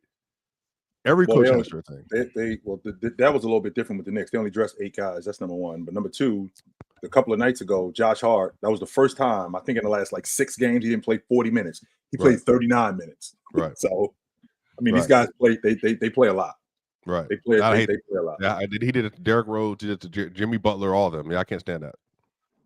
They're worn down by the playoffs, and then that's why I don't win anything. Yep. Hey, back in my day, right, you were the star player. Jordan played all 82, played 40 minutes a game, y'all. Back in my day, these players played. Now 40 minutes is too much. Soft. All right, fellas. I'm gonna run to the standings right quick. Later, Swiper. All right, y'all. Swipe. I'll catch y'all tomorrow. Yes, sir. Yep. I'm gonna run to the standings right quick. Yep. And based on the seedings, I'm gonna ask you guys, which seed do you guys believe will go further in the playoffs than the other seed. So we're going to start at Big Bad 10. We got the Golden State Warriors versus the Atlanta Hawks. Who has a better chance of making a playoff run? The Warriors. Or at least getting into the playoffs. Oh, getting into the playoffs? Yeah. Atlanta. Yeah, the Hawks have a better chance of getting in. Warriors got a better chance of winning. They could beat Chicago. I think they could beat Chicago, and then that matchup between Indiana and Miami. They've already shown that they could beat Miami. They beat them last year. I mean, I don't think the team is. I think that Miami Heat are worse this year than they were last year. So, without Trey, that's right. Trey is not in the lineup. Trey's coming back at the end of the month, man. Yeah, I forgot Trey was off the lineup. I'm going off the fact that Trey Young was in the lineup. No, not without him, Ron. No He good coming without back. Trey. No, Is he not coming back? he did just break his hand, so he should probably be back in about a month. Where are we at? We're almost in the middle. We're in the middle of March. By the end of the month, that happened like 2 weeks ago, I think. When would you, if you're coming back that late, by that time they probably won't really have much of a shot at it. You think he'll just sit out for the rest of the season? They've been holding on to that 10 spot since yeah. he's been out of the lineup for like 2 weeks. Because the team that's below them is the Nets, so like they're not really at risk of losing. Yeah, nobody catching them. Yeah, Yeah, that's so true. like they can stay in 10, Trey come back, they can beat Chicago, and then they can beat Indiana or Miami or Philly or whoever ends up being. Like, So I think they are, but they can. So you guys like the Hawks' chances of getting out the play-in more than Golden State's? Yeah, The Warriors I would have to play the Lakers don't and like then what's play going on in the Phoenix Western direct. Conference with. I can't do that. I can't see the Warriors making a run in the playoffs. I can't see it with the Y'all Western got to Conference. respect Steph Curry. I'm not saying compare. I was just comparing that to the Hawks. Like Gotta compared to the respect Hawks, Steph I trust the Warriors to do anything before I trust the Hawks to do something. But like respect Steph Curry, but in the play-in, Off blind faith. for all intents and purposes, One game and you out. there's an argument. That's what I'm saying. It's only one. game. There's We an talking Steph argument to be Curry. made that if the play-in were to stay as it is now, and the Warriors were to beat the Lakers, but let's say there's an argument that Steph Curry wouldn't be the best player on the floor in any playing game. There's an argument. That's okay. It's still Steph So, Curry, Mark. Yeah, that's You don't fine. have to And be best. guess I'm what? It's saying is still Steph- LeBron Steph- James. It's still Anthony Davis. It's still Kevin Durant. It's still Luka Yeah, Doncic. well, okay, but no, Kevin Like, Durant. there's an argument he Kevin wouldn't Durant be the might best be- player on the Kevin court in Durant any of the could be games. So all the other than that, so what I'm saying is, yeah, they could be better, but it's the firepower of Steph Curry. When Steph Curry go on, when it don't have to be a whole game. You know what I'm saying? For Bron to carry, it's got to be at least a quarter and a half of just dominance. PTSD of Yeah. Game 7. Real last quick, year is- It is. That's all it is, Big Ops. That's not all it is. Y'all, so what y'all? No, I do think you're right. That Steph y'all- Curry can go on a y'all run act for like I like just- 4 minutes and end the Yeah, game. that's what I'm I saying. get what Y'all you're act like saying, I but- just showed up in Game 7 of Series 1. I've been seeing this since Steph got here. We've been seeing this. Steph Curry put the fear of God in me in 2006. That's why you saying respect them. You saying that because of what they did to Sacramento. Let's talk about today, Big Ops. I'm not talking about that. I'm chill. Let's- Once again, let- I'll let- reiterate. You think I just showed up? I watched Steph Curry win that championship in what was it, 16 or 15? 16? 15. Bro, y'all wasn't watching Steph Curry play basketball? That was 12 years ago.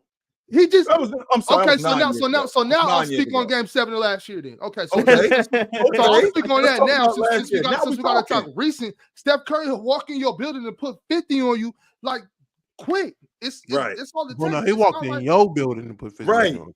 But the So he difference won't with do that nowhere else. I'm not He saying did it's not us. possible. I'm He just put saying 50 on us. I'm just saying No, if he we're did not. if we're saying respect One Steph game. Curry, I'm talking about if one we're game. saying I'm talking respect about Steph game. Curry, One then game. it's He didn't respect give Tito LeBron 50 James, it's one respect Kevin game. Durant, it's respect Luka Doncic, I respect all Kyrie of them. I Irving, respect respect all of them. Anthony Davis, It's just respect Steph- Devin Steph- Booker. Like there's Steph a lot of different, guys. though. Bro, Steph- Come on, did your boys not usher Steph them different. to the door last year? I'm about to Did say they not- that nigga did didn't they get not- near 50 against us. I Did don't they know. not usher like that here we was go, the same sir. year. The door is he had this way. 50, he had damn near 50 against you earlier this season in that double overtime. We talking about the playoffs. They lost, But but- Mars, We with can that, sleep. with We can that same sleep on the argument, babyface assassin. would that argument be the same for? Could you have the same argument for Trae Young going through the plane if it stays the same in the East?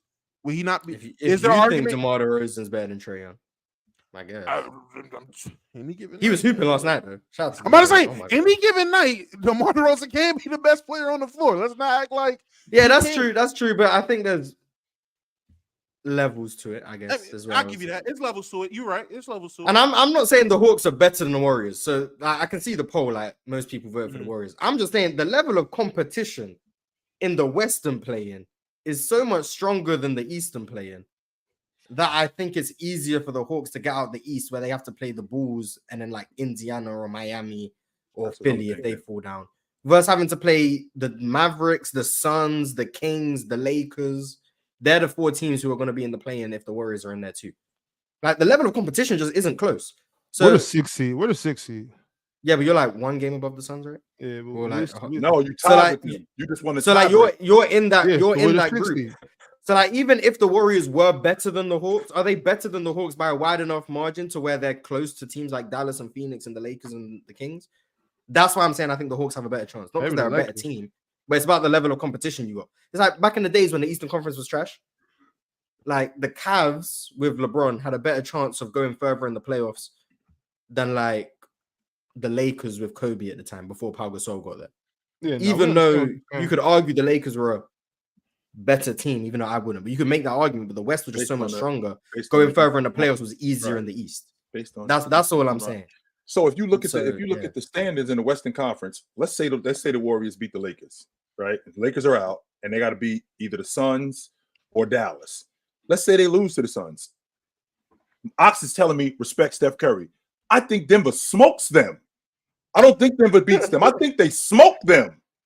I'm not Yeah, we're not, respecting we're not Steph talking Curry. about we're not talking about winning the championship. I thought we were talking about making the playoffs. I No, know we're you're talking talking about about making. burning people up. He said making a run. That's what he said. He said making a run in the playoffs. Well, ain't none of them Yeah, making a run. I mean, switched it to, so to the- making it out the play-in though, and I gotta. Yeah, I mean, the Celtics are smoking the Hawks.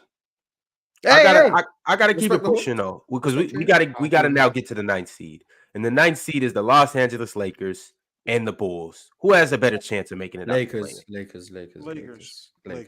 Lakers. All right, okay, I hope okay. so. Well, by Mars's logic, the West is so much better than the East. I mean, the Hawks technically, with DeMar DeRozan.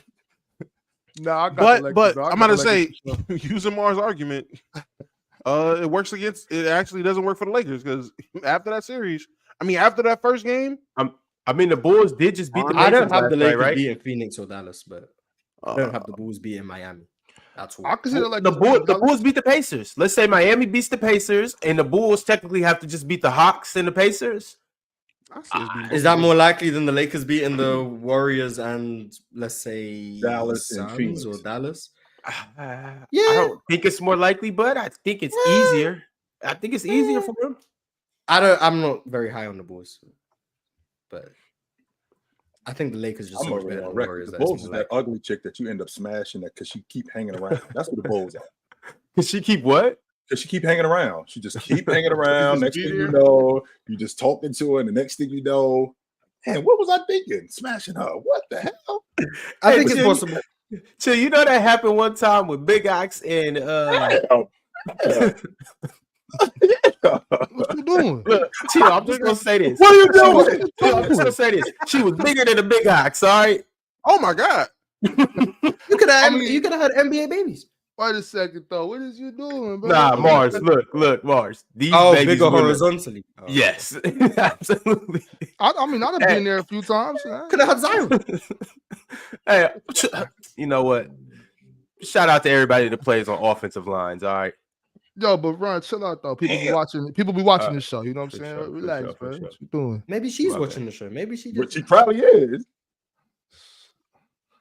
My mama Anyway, be Ron, watching this. focus, Ron. That'd be- Get all back. right. Moving on to 8. We got the Miami Heat versus the Dallas Mavericks. This is a good one, actually. I got Miami. And Ah, really, that who has a better chance of making a run?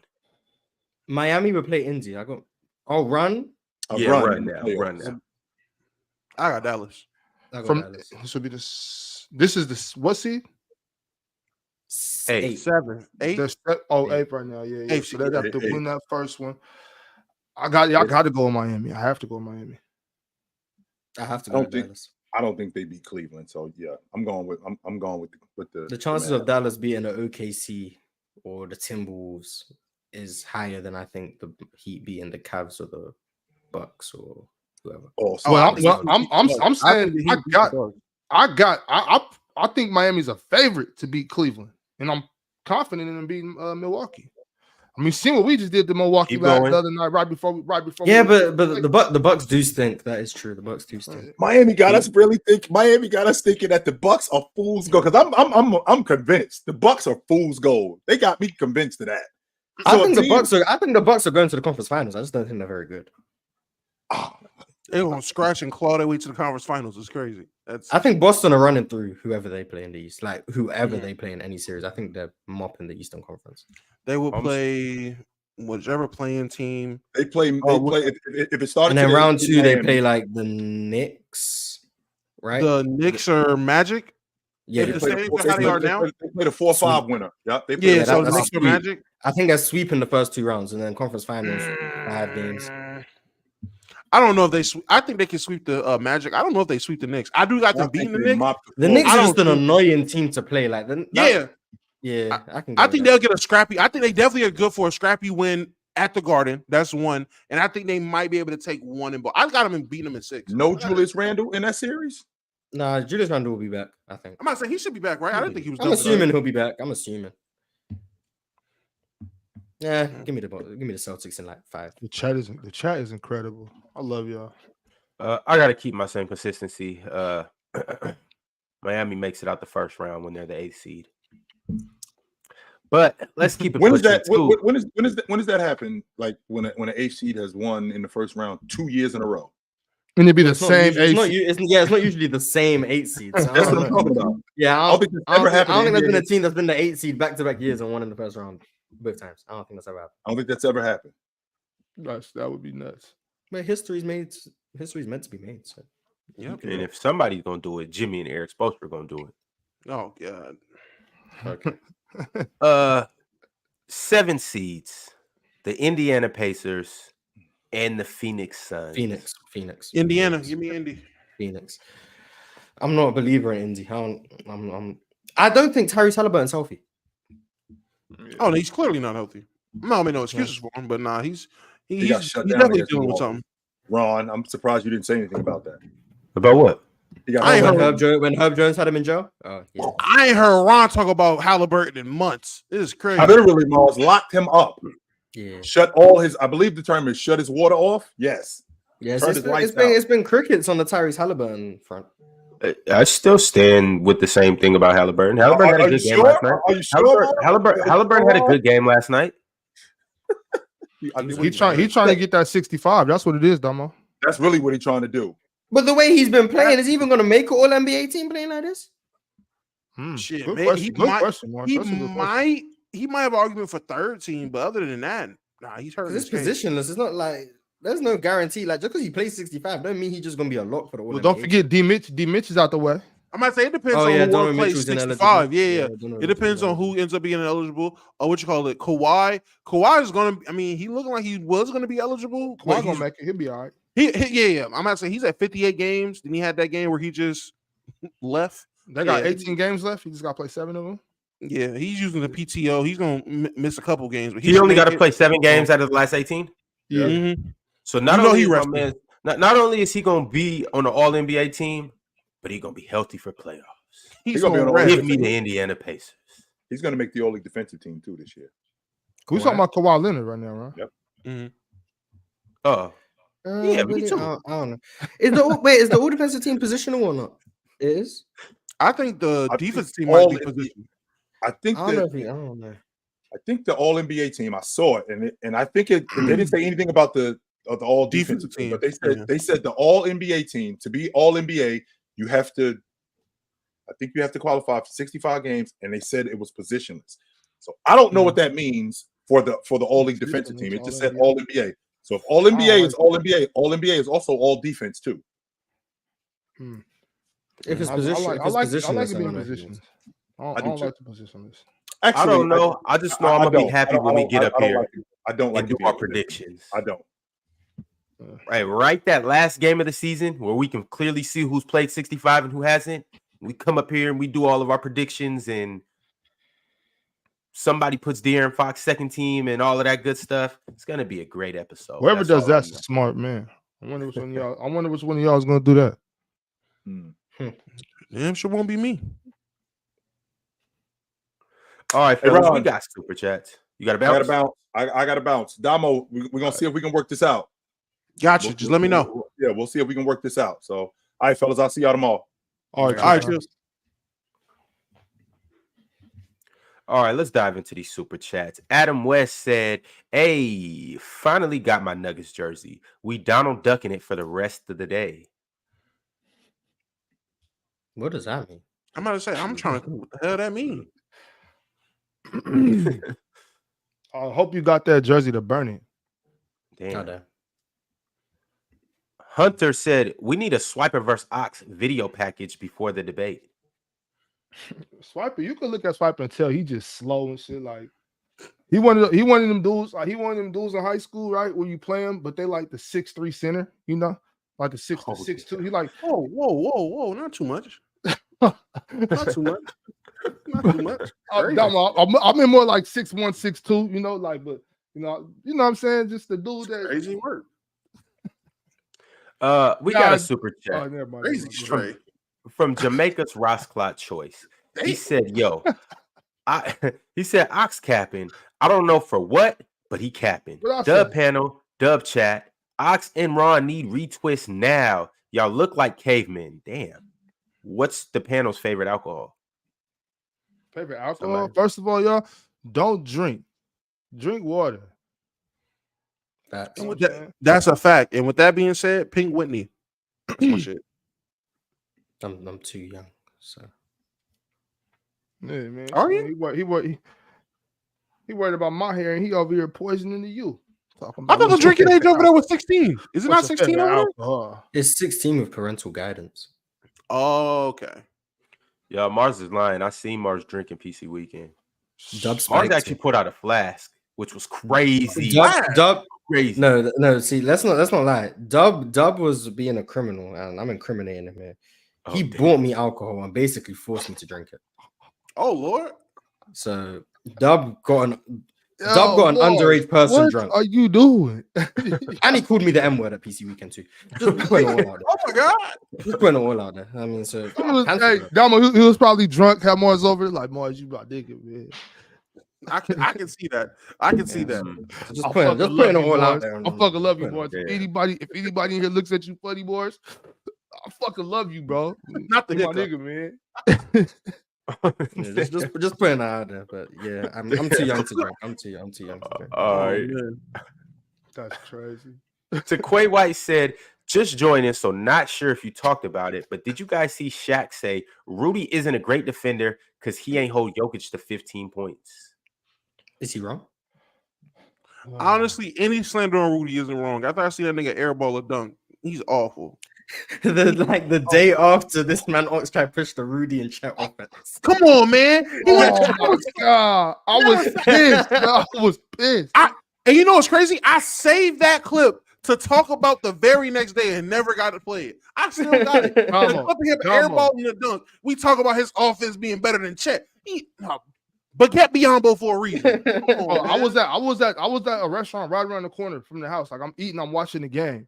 And when that happens, bro, like I damn near lost it and had to remind myself, like, yo, in public, bro. I was tripping, like, what the fuck are you He was trying to embarrass me, like, bro, you're ruining my reputation right now, bro.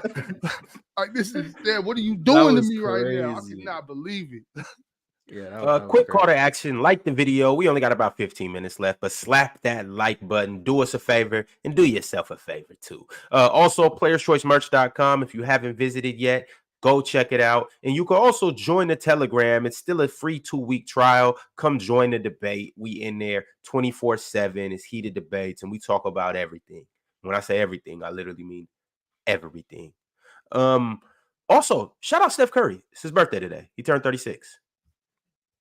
Shout out to GOAT. What? Happy birthday? Old as hell. 36. Give a fuck about this nigga birthday. Almighty Lamborghini said, "Tell me a fan base in any sport that has as much trouble differentiating how much they love a player with how good he actually was than AI fans." MFs. Yeah, Ronaldinho's up there for football. But yeah, the AI fandom is strong. Very, very strong. You Cam Newton people. I ain't gonna lie to you. Cam was cool. Cam was cold. we forget y'all make it seem like Cam ain't have no faults at all, which is not true. As a Panthers fan, I was here. I remember them days where that arm was not looking good. I mean, there's people who think LeBron James shoot like Steph Curry. So. Insane people. Jamaica's Rock Claw Choice had another super chat. He said, let him get up. Let him get up. Damo about to fucking cook you, Ron. Ron, you idiot. Ron just a yap to bumbleclot about AI. The fuck is you talking about? He not wrong. You were just trying. I'm not gonna lie. I guarantee you, if you would have had dreads instead of braids, you'd be saying something different. But Ron literally opened up, and I tried to keep him on path. I'm like, just stick on AI because I already seen where it was going. He just got up there and started lying. I told you it wasn't about the culture. I started with on court stuff. No, you was about to start by saying whatever about He's James about to start. Harden. He's about to start. Yeah, he's about to start you saying was James about to Harden say didn't do this and this And I was like, whoa. Just stick on didn't. AI. Just tell me about AI. Don't tell me nothing about Harden. Because all you was gonna do is tear down Harden and be like, well, when we talking about AI, 2001 was great. And that would have been it. Like, nah, tell me about AI. Then we just start lying about AI. I'm like, okay, this is crazy. And for real, AI really did teach Hot Sauce that slip and slide too. Pistol Pete was an anomaly. I seen the video. Me and Mello, we both seen it. You seen the video? Oh my god. Zero just vibing said, "Let me find out. Swiper TV got baddies around the world channel." Oh my god, yo, Ox is a did I lie? Ox is a fool. He was like, yo, Then I heard the WWE promo earlier. Yeah. Nah, I didn't see it until he was like, yo, he don't answer questions. I was like, bingo, I already know where he's going. But he said, no, give me the big screen, Ron. I was like, oh my god, this is really. Talking about mute him, Ron. Mute him, Ron. Come on, man. This man, you know what that means? This man is the industry planted. For real. Ron, y'all think y'all all right, bro. Swiper gonna cook you April Fool's Day. You keep this up, and I'm a rig it. I know, just like you did last time. Where A30 at? I still. We can't talk about certain things that we can't talk about, and we all know. Yeah, we could talk about the Lakers. We could talk about historic moments, and that's about it. Damo, did you know that, Ron, that they paid A30 and Gabe? Yeah, I've been to those paying refs. Based off my debates, I'm those paying refs. Found out. Yeah, see, that's why I had to retire from the. It's rigged, man. In my favor, but rigged. SMNRNDM said, I think someone like Steve Kerr would adapt way better than the greats you thinking of. Yeah, and be worse than Steph Curry. I mean, ooh, okay. Yeah, Seth is better, man. Facts. Chilltown was about to lose his kufi that day. He couldn't believe it. I don't know why. Like Steph Curry just better. I didn't think that was that crazy of a take. I didn't know it was something to be disagreed with. Steve Kerr. I'm not saying like that, but I mean, y'all was arguing Steve Kerr versus Seth Curry. Who's the better shooter? Yeah. Oh, okay. I don't know about who's the better shooter, but I like Seth. I'm taking Seth. Seth the better player, but like the player argument is less close than the shooting. Easily Seth. Yeah, I might say it's easily Seth. The player argument is less close than the shooting. Oh, there goes Sturdy. I still owe you one, Sturdy. I'll catch up with you. Sturdy, I'll see you on April Fool's Day. I'll catch up with you, Sturdy. Why T Hoop said, I'm sort of new around here. 2 questions. 1, what happened to Ticket? 2, was Chill a Nets fan growing up? He's just a Denver fan who comes up 3 times a week now. That's the first question. And Chill? And Chill was, I think he said he was a Nets fan, right? Nah, Philly. It was a Sixers fan. Oh, because of Dr. J? I don't know why. I think it was. No, Dr. J. He said Buck Williams. He said he liked Buck Williams. You don't like Buck Williams if you're not a Nets fan. Yeah, I mean, I'm pretty sure he liked Buck, but I'm pretty sure he said he grew up a Sixers fan though. But okay. I could be wrong. Prince Solitude said, Chill, why AD let Sabonis cook him like that? SMH. Sabonis is better, right? That's how I feel.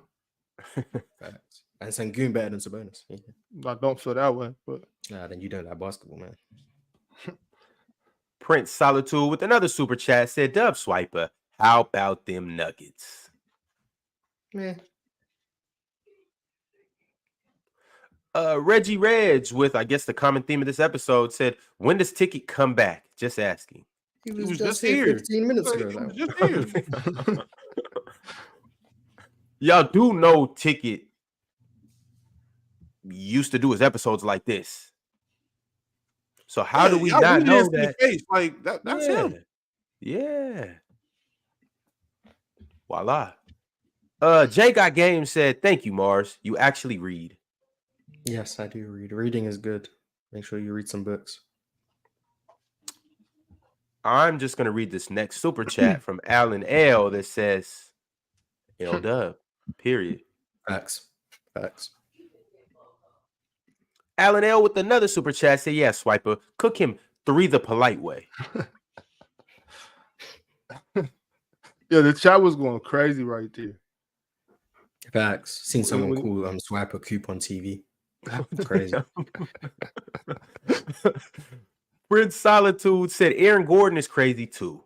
Facts. Alfred Griffin said Isaiah Hartenstein is mixed. Is he? No, I didn't know that. Nah, hell no. I thought it was just German.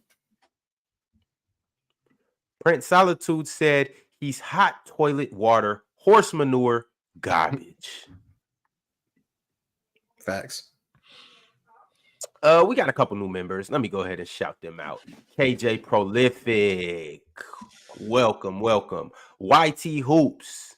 And last but not least, Shine Travis. They all became members today. Shout out to them. And welcome to new members to the family. Salute to them. Reggie Red said, Drexler can't go left, ? We done with the 90s? I am. All right, No, I am. Ace 30 said Jerry West isn't a shooting guard. He played 10 out of 14 seasons at point guard. What about the other 4? Cooked. Isaiah Ford said Damo has negative testosterone. Ask your mama about me. All right. Isaiah Ford also says Swiper wrong, you acorn. Oh my god. Yo, what? That was so Y'all random. didn't see that when that happened? Y'all did. I seen it, but Do I y'all forgot not be? about it. Do y'all not be in the chat? I be in the chat, but I try not to be like in the chat for real because I get lost. They be funny. Yeah, bro, because he had the beanie on. Oh, when he's turned his head with his dog, or just with the beanie? Yeah, because the Just with beanie. the 'cause he got beanie, but the then he beanie on, also so it had sits the- like an acorn. Yeah, everything he was wearing, no, he kind of like he was giving acorn vibes today, but all right. I always Giving look Yo, for vibes. never mind. Go ahead. Yurt said, "Who's more likely to not make the finals, Boston or Denver?" It's a good Denver. ass question. Denver. No, Boston. Okay. It's definitely Boston. All right, buddy. Mm-hmm. Of course it is. Isaiah Ford said, "Change your name to Acorn." Oh, a horrible chat. All right, fellas. Chat, we got about 3 more minutes. Y'all don't necessarily got to send through super chats, but give us something to talk about for the next 3 minutes. Bama said the chat over the panel. Don't let Let me ask y'all a question. Let me ask y'all a question real quick because I got a lot of slack on this. So let's keep it a buck. Who do y'all think are in the NBA right now top 5 small forwards? Who would y'all say right now? Right now. We can get Bron. KD, Bron, JT. hold on, wait. Is KD and Bron power forwards or small forwards? Small They play forwards. the 4. But Jason Tatum plays the 4 too. And I know people want to Let's put say him they're in small the forwards. Let's say natural position, small forwards. All right. Yeah. Bron, KD, Tatum. KD, We can get them out the way. Bron, KD, Kawhi. Kawhi, for sure, Kawhi. Yeah. Bron, KD, Kawhi, JT, Jimmy Butler. Yeah, I got Jimmy. You got Jimmy. Mm, Okay. Yeah. That's not in order, but those 5. Probably. Let me ask: that's who has a better argument this year being a top 5 small forward? Brandon Ingram, Paul George. Brandon Ingram. BI. Okay. Hey, Brandon Ingram, for sure. I'm not gonna lie. I'm done with Paul George. I'm not gonna lie. Thank you. I'm you not. done with He PG? I trolling. know I'm not bugging. Paul George is trolling. I don't know. Been He done with trolling. PG. Why? Yeah, he trolling. if there's ever such thing as a reputation defender, it's him. Jesus, he don't even look like he'd be trying on defense. I'm not even gonna lie. And then it's like ever since have you heard like the little mixtapes that like the edits people be making of Paul George with the little music? Ever since he found out about that, That's Lauryn Hill. that's all he be trying to do is just be getting clips for the edit. Like he just be trying to ISO people, pull up MIDI. Like that's all he's doing. And it's just BI clears. BI clears. That's where I'm at with BI clears. I hate Paul George right now. I'm not a Paul George fan right now. Just asking. I was called crazy for putting Brandon Ingram in the top 5 category above someone like Paul George, who I thought was in the 6 to 10 category. I was called wild. Yeah, BI over PG is valid. I know you're not a Jimmy Butler fan, so I can see that. Oh yeah, no. BI would be my next one up after those. He'd probably be sick. DeMar DeRozan is tough, but anyone else that's missing who's glaring? DeMar gets slept on so much, and it's like when he comes and does stuff like what he did last night. Here's the thing with DeMar: is you're like, okay, that was dope, DeMar. You had a good night, and then you forget about it the next day, or you just kind of like, oh well, that's just DeMar. And that's been his whole career because realizing he passed Dwayne Wade all time in scoring. He's nearly at 25,000. Yeah. That's crazy. And he's been a bucket for like 12 years. Yeah, and he does not get the respect of a guy that's in that position, which is wild. You know why, Damo? Because of that guy. I don't know what's for the point. You pointing at Kobe? You pointing at me? I'm pointing at Mars. Kobe's hilarious. He pointing at my shoulder. I'm like, it's Kobe fault. Nah, what did I do? Sometimes the squares get reverse moved around on YouTube as opposed to StreamYard. So I don't know which way the points were. What did I do? Mars is his fault. Come on, bro. Because they listen to you, Mars. He doesn't play well in the playoffs. You did this with DeMar. You did it with Julius Randle. Now, Killian, James Wiseman. Was not Killian deserved it. Killian deserved it. Killian Hayes was right. And James Wiseman is starting looking good. Well, no, Mars James Wiseman yesterday. Mars didn't. Yeah, James. I gave James Wiseman credit literally yesterday. I said he's been the biggest winner since the All-Star break. He's been. We was watching that game on looked playback like an NBA player. James Wiseman came through and punched on Damn, somebody. JD had 24 and 23. Oh yeah, Jalen's right. Yeah, last night. Who's that? Speaking of JD, Damo. Hey, let's check it out. My Cash App been a little blank lately, and I've been waiting for something to get deposited in there. You don't think they're gonna get to 30 wins? Yo, this season they're on a 2-game winning streak. I look before we get up out of here, Damo. We'll talk about this tomorrow. This isn't done. My man SMNRNDM said IWFH. Y'all know what that is? WFH. IWFH. Wondering y'all discovering y'all channel was the best thing. Horrible takes, but love the discussion. Specifically, the bias towards today's generation. Bias. You mean the common sense? Yeah, bias. Bro, being the logic, nonsense. Bias. The truth. Oh, I work from home. Oh, okay. Shout out to all the people working from home, man. I work from home. I work from home. Crazy life. Couldn't imagine this 3 years ago. Most people that work. I'm not talking to y'all specifically. I'm just saying most people that work from home are scammers. So. All right, y'all. On this note, we got to get up out of here. I'm a scammer. I am a scammer. For sure. All right. We'll see you guys tomorrow. We got a guest coming on tomorrow, too. I can't wait to see who he decides to cook up here. Oh, it's a he. Spoiler alert. It's a he. That was spoiler. I mean, Mars, you know the generation that we live in. But tomorrow, we don't know. Take it light. But take it. You take